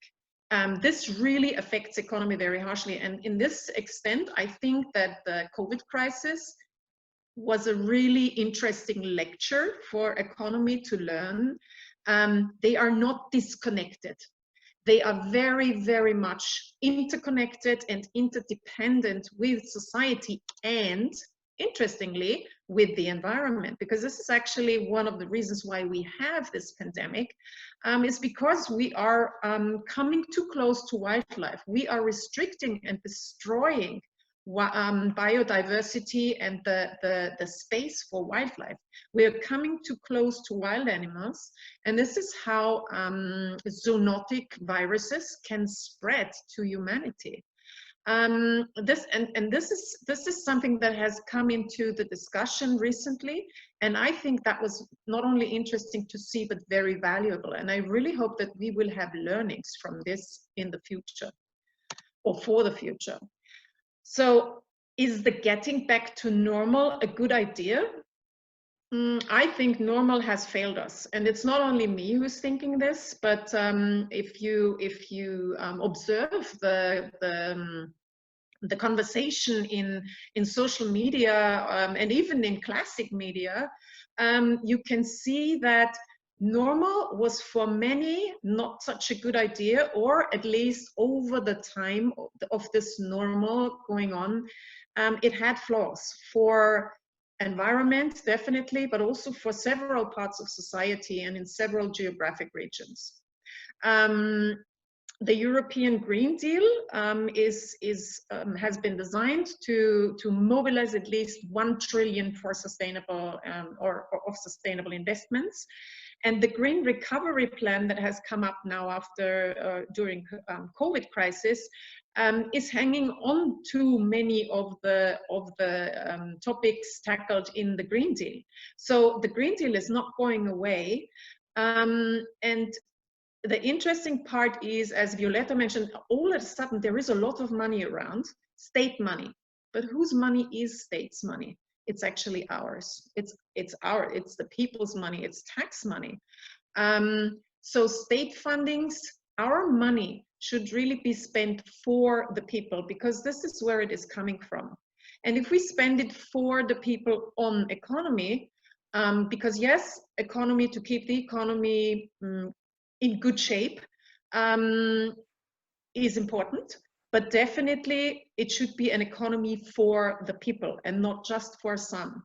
And you're definitely aware of the discussions on paying dividends, or even in countries like Denmark or in France, where state money is only given or paid to subsidize companies that, for example, do not have offshore accounts or are registered in the country and are taxpayers in the country, which I think is very valuable. And very responsible for states to do, and I wish all the states would act like this. And the European community is definitely trying to build some sort of a new growth, that is designed to give back more than it takes, which is coming into very much into what Christiaan has just elaborated on now. What we're just seeing now is that people, or a lot of people, think that, oh, we just need to overcome this COVID crisis, and then things will be all right and we can go back to normal again, which is not going the case. Because actually, yes, we will have to deal with the recession, and we will have the chance actually to rebuild an economy that we want to see, and an economy that is able or capable of being resistant or resilient or adaptive to the climate change that is waiting for all of us out there. We will face climate change phenomena. We're already facing it, and they will come. To what extent is still in our hands, and we still have some years left, not more than 10 for the first tipping points to reach, and after that it will be, some of the things will be, or many of the things will be out of our hands. So it is very important, even if we take now urgent short-term measures, whether it's on an individual level or on an organizational business level, to keep the future, or the North Star, as Christiaan put it, in our minds, very, very present. It is utmost important to know that there are things out there waiting for us that we cannot sit out in our home offices. So for leadership, this is definitely a challenge, but this is nothing that they could not see come. We have known this for a long time, and we could have been or should be prepared by now. What this crisis to me really is, to put it in a picture, it's actually like moving. We've been living in a house that our parents and grandparents have built for us back in the 50s and 60s, after the Second World War. They rebuilt things. It was beautiful. We grew up in there. Society was different back then. The materials we used were different back then. And the world was very, very large, and we did not use as many resources back then. So things were different. This is why the house that we are living in today got a bit old-fashioned or even too small. So we built something else. We tried to move to the attic. It doesn't work any longer. This house does not work for us for a future, because it's not made for this future. It was made in the past. So if we move now, if we take this chance now to consider it that this is a move to the future, what would we bring to this future? And what do we need there? And what should we leave behind? Because we will not need it in this future. And for everyone who has moved already once or twice in their life, you know that every time you move, you're leaving stuff behind, even stuff that you may got fond of over a very long time, because it doesn't match or fit into your new environment any longer. And as the environment has changed so much due to our recent decades of behavior, we should really know what we need in this new future. And many challenges that we did overcome collectively in this crisis may have triggered learnings for us. And I would really like to know now and ask you to reflect on this for a few minutes. What worked well in this crisis, and what would you like to keep? Because I have a lot of conversations with colleagues in companies that I work with, and many of them say, oh, actually I like to spend more time with my family. Actually, I like to have a couple of days a week home office. Some of them even told me that they would like to have March and April off from now on, to slow down a bit, because the pace and the speed of things is overwhelming for us humans sometimes. So I would really ask you to think what worked well and what would you like to keep, that you just learned now or that was new to you. And let me open the chat. I'm not sure if you can see it if I share my screen, but I hope you all can see it at least.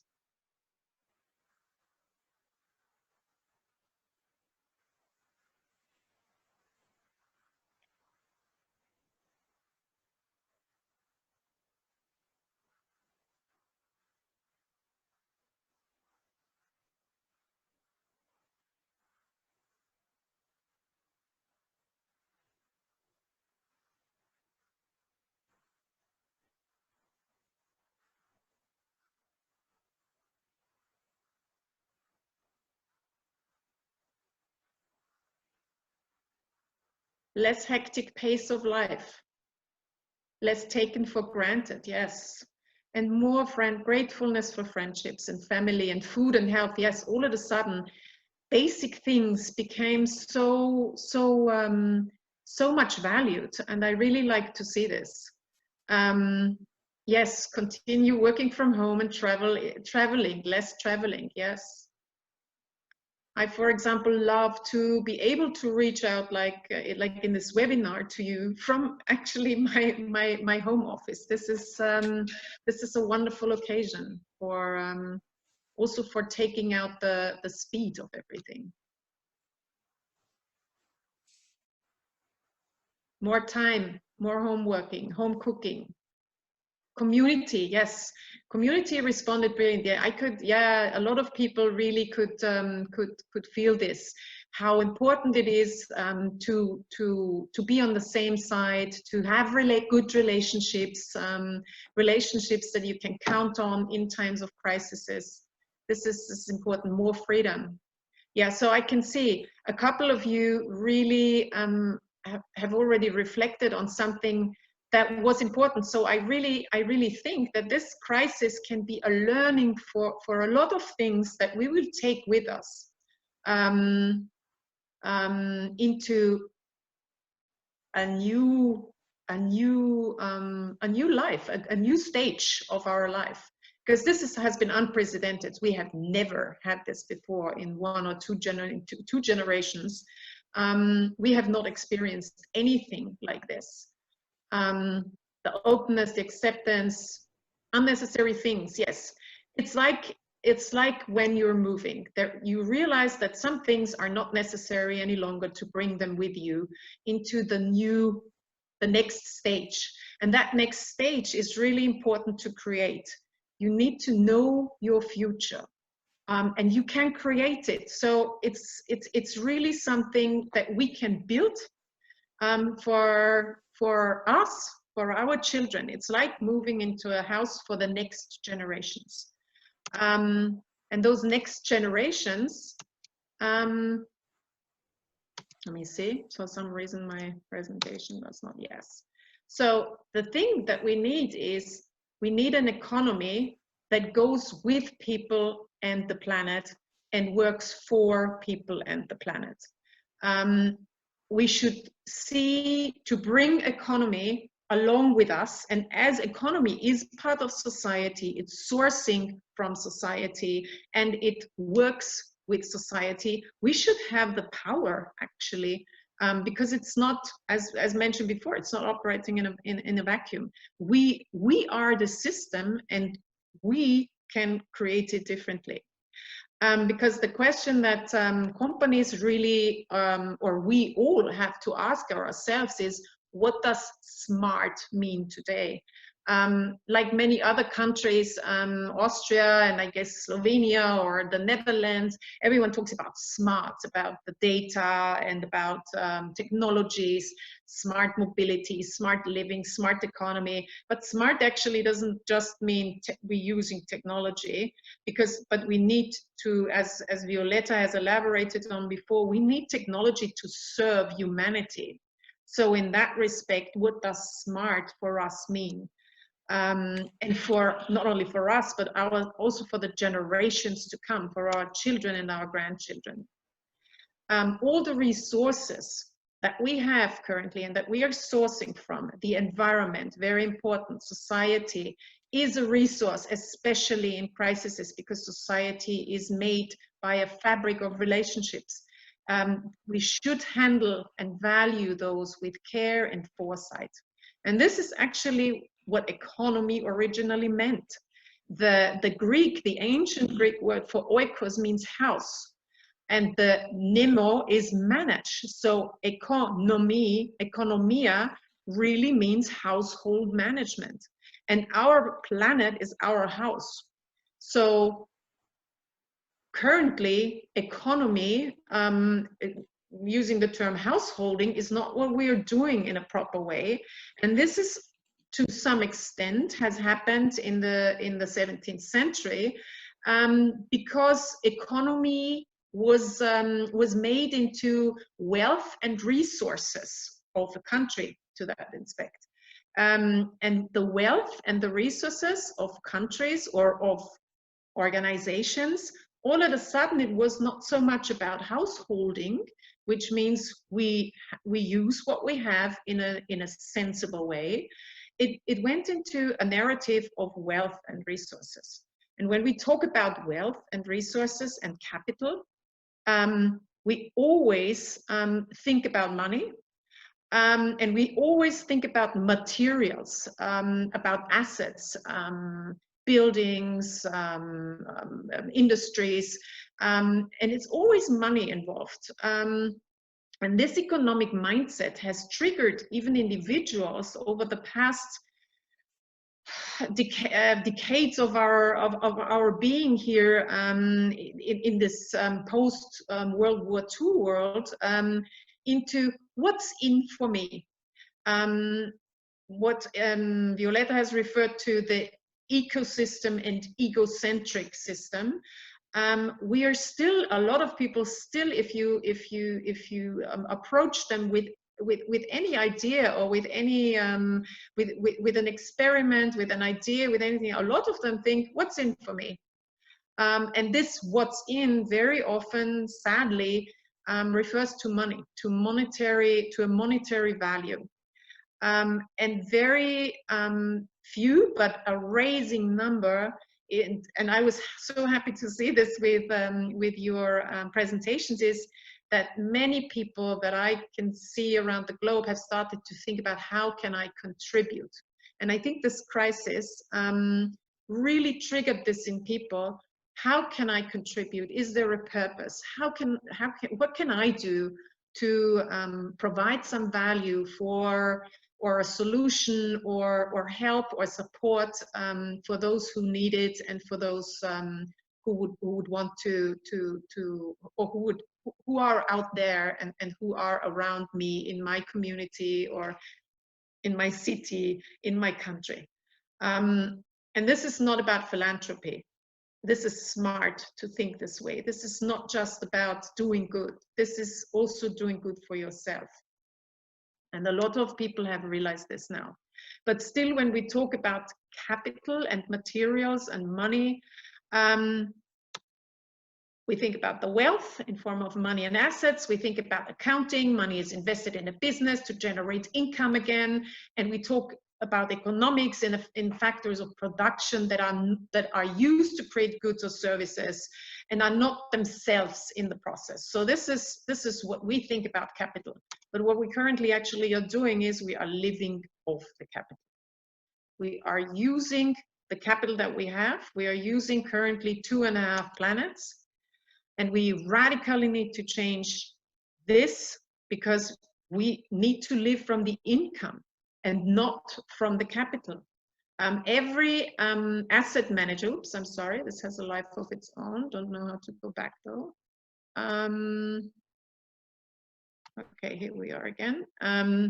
This is really something that an asset manager would not instruct you on doing. Yes, please, let's use all your money.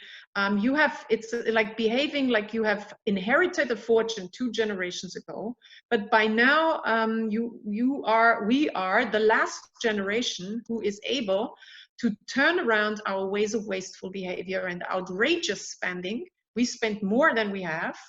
And we're exploiting resources to zero, and we're not leaving anything behind for future generations. And politics needs to provide a framework for this, and at least international politics does this. So we need to maintain and even increase the stocks of these capital assets. And the most valuable capital that we have is this planet that we're living on. Because it provides us with everything that we need.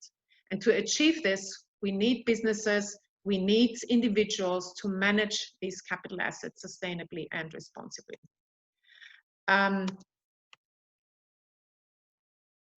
Those capitals, this is a framework that has been drafted by Jonathan Porritt, a UK environmentalist actually. who wrote a very recommendable book in 2005 called Capitalism as if the World Matters. He referred to financial capital, which is not a real value at itself. It's a representative of natural and social or manufactured capital. He is referring to financial capital being a part of manufactured capital, fixed asset tools, but it is, as the model that we looked into before, it is surrounded and it's sourcing from social capitals, from the institutions, the families, the communities, the businesses, the trade unions, the schools that build a social fabric that we need as human beings and that we live from. And also human capital, people's health, the knowledge, the skills, the motivations are needed for productive work.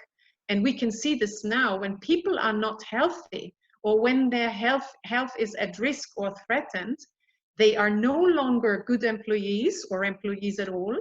And they are, of course, no good consumers. And as long as our linear economy is built on consumption, we need people to be healthy, obviously, because health is a major element in people's well-being.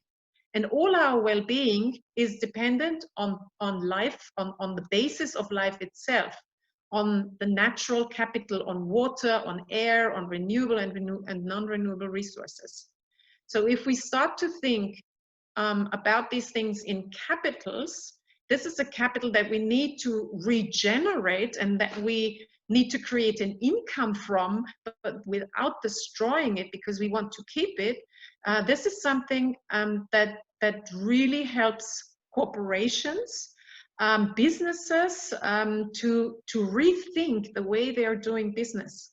And there are many around who have already started with this and who are already doing this, from Unilever to many others. They have started to allocate and to really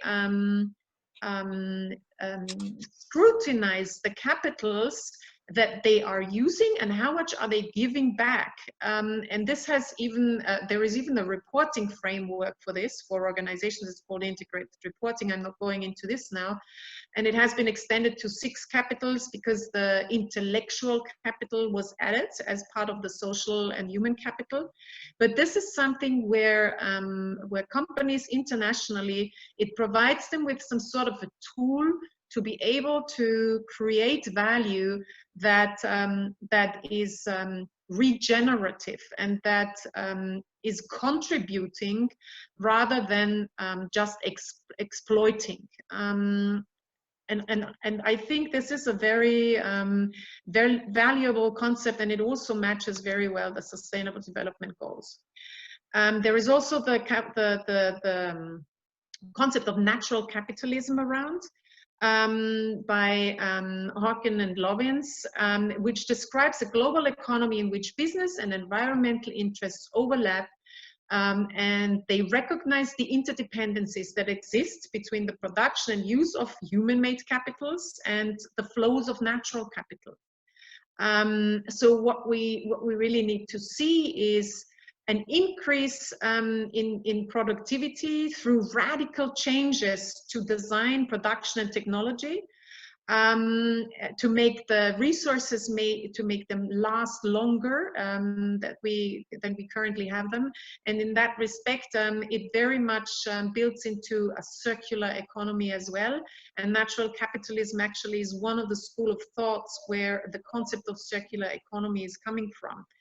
And for those of you who are interested, look into it and you will see that from the shift to new production models that are inspired by nature and materials, what Christiaan explained beautifully with the model of the tree, to look into, to move to service and flow business models that provide value as a flow of services rather than the traditional production, produce, use, and waste model, and to actually reinvest into natural capital is paramount, because we need to restore and regenerate the natural resources that we use, because we need them to increase rather than to decrease, like what is happening actually right now. And there is a future that 193 states, or a future vision that 193 states have agreed to, all states actually, that can serve as a source of inspiration for that kind of future that we want to live in. This can be a shared future for businesses, for governments, for societies, and of course the environment would certainly have a big part, and would be much more respected in this sort of a future that has been drafted and drawn up and agreed to by all the states in the world by 2030, that we should all make ourselves up and achieve those goals. What is really important for leaders, for visionary leaders, and even for individuals, is that we walk around in this future and really see how this field, and look into what if quality education was accessible for all? What if we had a world of gender equality? What if we had a world without inequalities? And we all are aware of the racial inequalities that are happening currently. What if we could all live in peace, and all the money that we are currently allocating into weapons could be allocated to something else, to something that is actually rebuilding instead of destructing or destroying. This is kind of what Christiaan called the North Star, the way to go. Yes, of course, each of us can have a way to go, but this is an approach. This is a future vision that has been drafted in a 3 years process. Multi-stakeholder from all parts of the globe have contributed, and for everyone who looks into this, you will see that this is a beautiful future that actually has something good for everyone, or a lot of good actually for everyone. We definitely will see that there is a lot of innovation potential for people and businesses around the world for this new way of sustainable living that we will also need in an eco-civilization, and that people really are waking up to see as a big value and something to look forward to. We need to turn this vision into action. If we vision the future and have strategic dialogues and conversations on it, it is very important to go beyond those short-term planning horizons that are around as business tools. We need to imagine this future in a different way, because it's very important that we do not bring today's thinking into that future, because it won't work there. Again, it's like moving. So also leave this kind of thinking, this old thinking, leave this by where it is. It has served us long enough. It's time to let go and spend some time in this future and walk around to see what it looks like, and what foresight will bring into this, and then walk your way back and say, what do we need to do to create this kind of a future that we want to see happen for us and for our children and grandchildren. And this also helps companies to take the right choices now for a future, and to go beyond their current core business, to come through, to break through innovation, have different financial aspirations, and see where to play and how to win all along this way. This needs foresight, as I said, and really purpose. And the purpose, why are we around, not only as individuals, but on all levels as organizations, but we are bringing this purpose into organizations. So organizations are also asked to rethink their purpose. what will the future look like? Where are we going? Why are we here? And what purpose do we serve? This is what makes a real game changer, and how this can happen. Tools for this are already around, and Yuri has mentioned it before. Scenario planning, strategic scenario planning is very important, because there is not one future, because there are several sustainable futures depending on where you live, and what the conditions around you are, and what decisions are taken, possibly by politics or by other stakeholders that are involved. It's a very powerful tool. And it helps you to overcome, or it helps even individuals to overcome short-sightedness, because we can plan, but if the environment, the surrounding changes quickly, which it does, or if the conditions are uncertain like they are currently, a plan, a step-by-step plan forward may not make much sense, or will only be feasible for a very short term.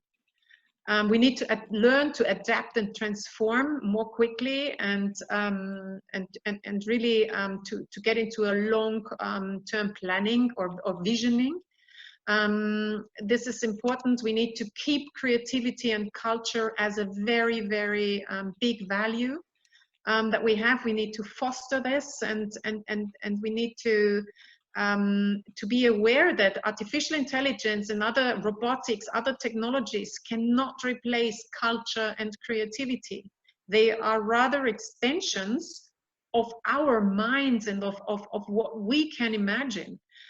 So I believe that we should make them work for us, and not, or even maybe instead of us, but we should keep we should be the brain behind this, and we should keep this, and just have an extended brain that will support us with technology. But creativity really is a great human, is really a great human capacity, and that needs to be fostered. And the positive thinking and out of the box thinking will also bring us to breakthrough innovations that are much needed for this future. So this was it from me. Let's start with this now. Be bold, make it happen, and let's go for it. I'm ready. Great, thank you so much, Karin. Indeed, I've got two short questions for you. Is there anybody who would like to precede me, please, ladies and gentlemen? Now it's time for questions. I have a very practical question for all of us. On one of your slides, you said we have to encourage the investment into the natural capital. How can we do that? Can we just imagine, I mean, how can we close this loop? What incentives are missing there, or how can we increase them to get to that? One regulation that I really like is that you tax much more, let's say, the greenfield, the literal greenfield investment, as opposed to an investment into a construction on a site where the building is being replaced or simply refurbished or put in a new use. So I see this as a key component, because then we can really redevelop our economies as the regenerative systems. So any ideas on this? From my side? Please. Okay. Well, maybe someone in the audience has an idea and would like to add up on this. I have just right now spoken a lot. Of course. And it also happy to enter the discussion with everyone. But just to follow up on this, there are certainly ideas around on how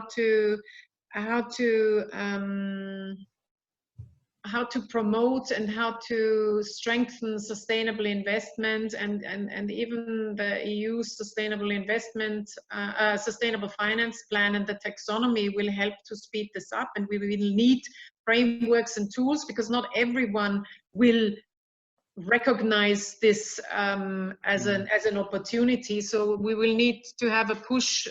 We will have those who will move forward because they have the foresight already, and because they can see that fossil fuels is probably only a short-term investment any longer, but we will still have those individuals or organizations around that are going for short-term value and not only for long-term. Right. You know. Well, I have Yuri. Please, allow me just one quick comment, because I think what Karin started, I would just like to push it further. I've seen it firsthand, what it means when there is a political decision. So first of all, start voting for enlightened politicians who know how to lead and who are interested in making the world better. Stop voting for those that are destroying the societies. Yeah. And it has to be a political will. I remember so clearly how this made a tremendous change in our during our mandate, when we had to decide for pollution zero or neutral, climate change neutral EU by 2050. I mean, this was not a trivial decision. Today, we just take it as a statement as for granted, but it was a lot of little turning points where we all had to stand up for this in college meetings, in our open discussions, and be very strong in showing the path that leads there and showing that it's possible. Yeah. So, and I'm really a bit tired of excuses why not, because there is at least zillions of those why we can. Yeah, so I think we need to start speaking up. I mean, don't take no for an answer, and invite, not be aggressive, but constantly invite those decision makers from banks, from investment side, to the companies, to personal choices. Today we had a lovely examples how we can walk the path with 5 Ps. And Karin, you showed how many changes have already happened, really, and how many paths have been already cleared. You show so many really powerful models in your presentation. So let's just not be afraid. No, and if I may add, walk the path. That's it. Fully agree. Fully agree. Compromises for an answer. Yeah. Christiaan, please. Thank you. No, I like I think from organizations and companies, you also see that, for example, measuring differently. They have an environmental and a societal P&L. So we could speed up and say, okay, this will be the standard, instead of keep on talking on this, how to account. Everybody understands the P&L, but apparently that takes a lot of time. True pricing, same. Let's go for it. Make also people are aware about it. So there are a lot of elements, small micro elements, but also political elements. It has to come from different sides. Also from the education side, get people awareness, educate, inspired. But let's do it. And what I would like to add also on a personal level, and I think it's great that you brought the role of politics in, Violeta, and Christiaan, now the organizations, also the individuals, each of us, with the money we pay every day, every product that we purchase, we say yes to unsustainable, destroying, deploying practices in business or even politics. In politics, with the people we vote, but and with the money that we spend, we're saying yes to destruction, or we're saying no. It really is up to each and everyone. And what I'm really sort of tired of, and I may mention this because Violeta said what she's tired of, I'm tired of everyone's pinpointing to the other party and saying, oh, politics has to start. Oh no, it's businesses that have to start. Oh no, it's the consumers that have to start. And I really, this is up to here, because it's really not on one group, it's on all of us. And when I think about what Violeta said about the eco-civilization set, this is a global mindset. And this is why it is also so important for us to know this is not only happening in Slovenia, it's not only happening in Austria, it's not only happening in the Netherlands or in Europe, it's happening everywhere. I have met people from all over the world with the same mindset, and there is so much happening. It's just that we're not seeing this because the media has a different logic, and the media is arousing negative feelings and spiraling negative feelings, because this is something that they have learned, that this is where the attention goes. And so what we see, all this screaming and all the arousing, the anger that is around, it is around, but there is also a lot of kindness around, a lot of happiness, a lot of collective action. It's also the role of the media that prevents us from seeing this. So we really need to keep our ears and eyes and our hearts open to experience it, because this is the only way to go. And we can experience it. I experience it every day because I have this great job and wonderful colleagues and wonderful experiences like this one now. And this is really what makes me going. Excellent. I think bringing in the media into the eco-civilization journey would be an interesting next topic. I actually see many good examples here, but they should prevail more than at least we perceive them today. Anyhow, Karin, from your presentation, I perceived several times the strong messages that you sensed from the recent COVID experience, the lockdown, I mean, and the global effect of such a tremendous pandemic that we are still actually going through as the global society. In this situation, strangely enough, we are going into inevitable economic recession, and some countries will be particularly hardly hit, much more than in the last global recession that started in 2008. Still, we see that in many ways, people are less preoccupied with the recession itself than with the respect of human, in very many ways, in very, very many ways. We even see that this detachment of the global stock markets from the people and what they feel, what they risk, what they suffer. So I think there will be many more lessons, and I think we have to put our ears there and really understand what is going on, because this is a tremendous accelerator of this social change. So I think that really never before so many things have been so connected, and this afternoon that we spent together really helped us put many things on the table. First of all, Violeta laid ground for it.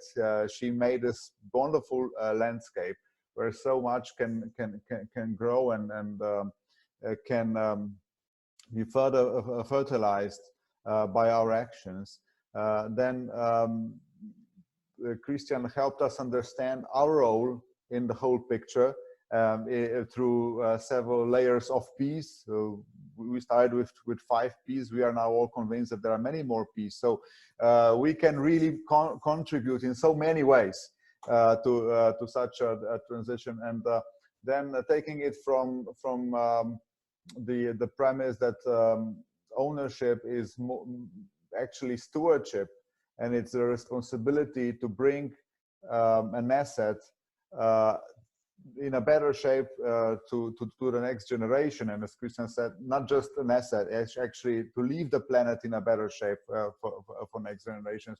We went into the 5 capitals that Karin used as a drawing board, and brought us into the concepts and actually even concrete tools that give us hope and can certainly be further developed, just like ideas how we can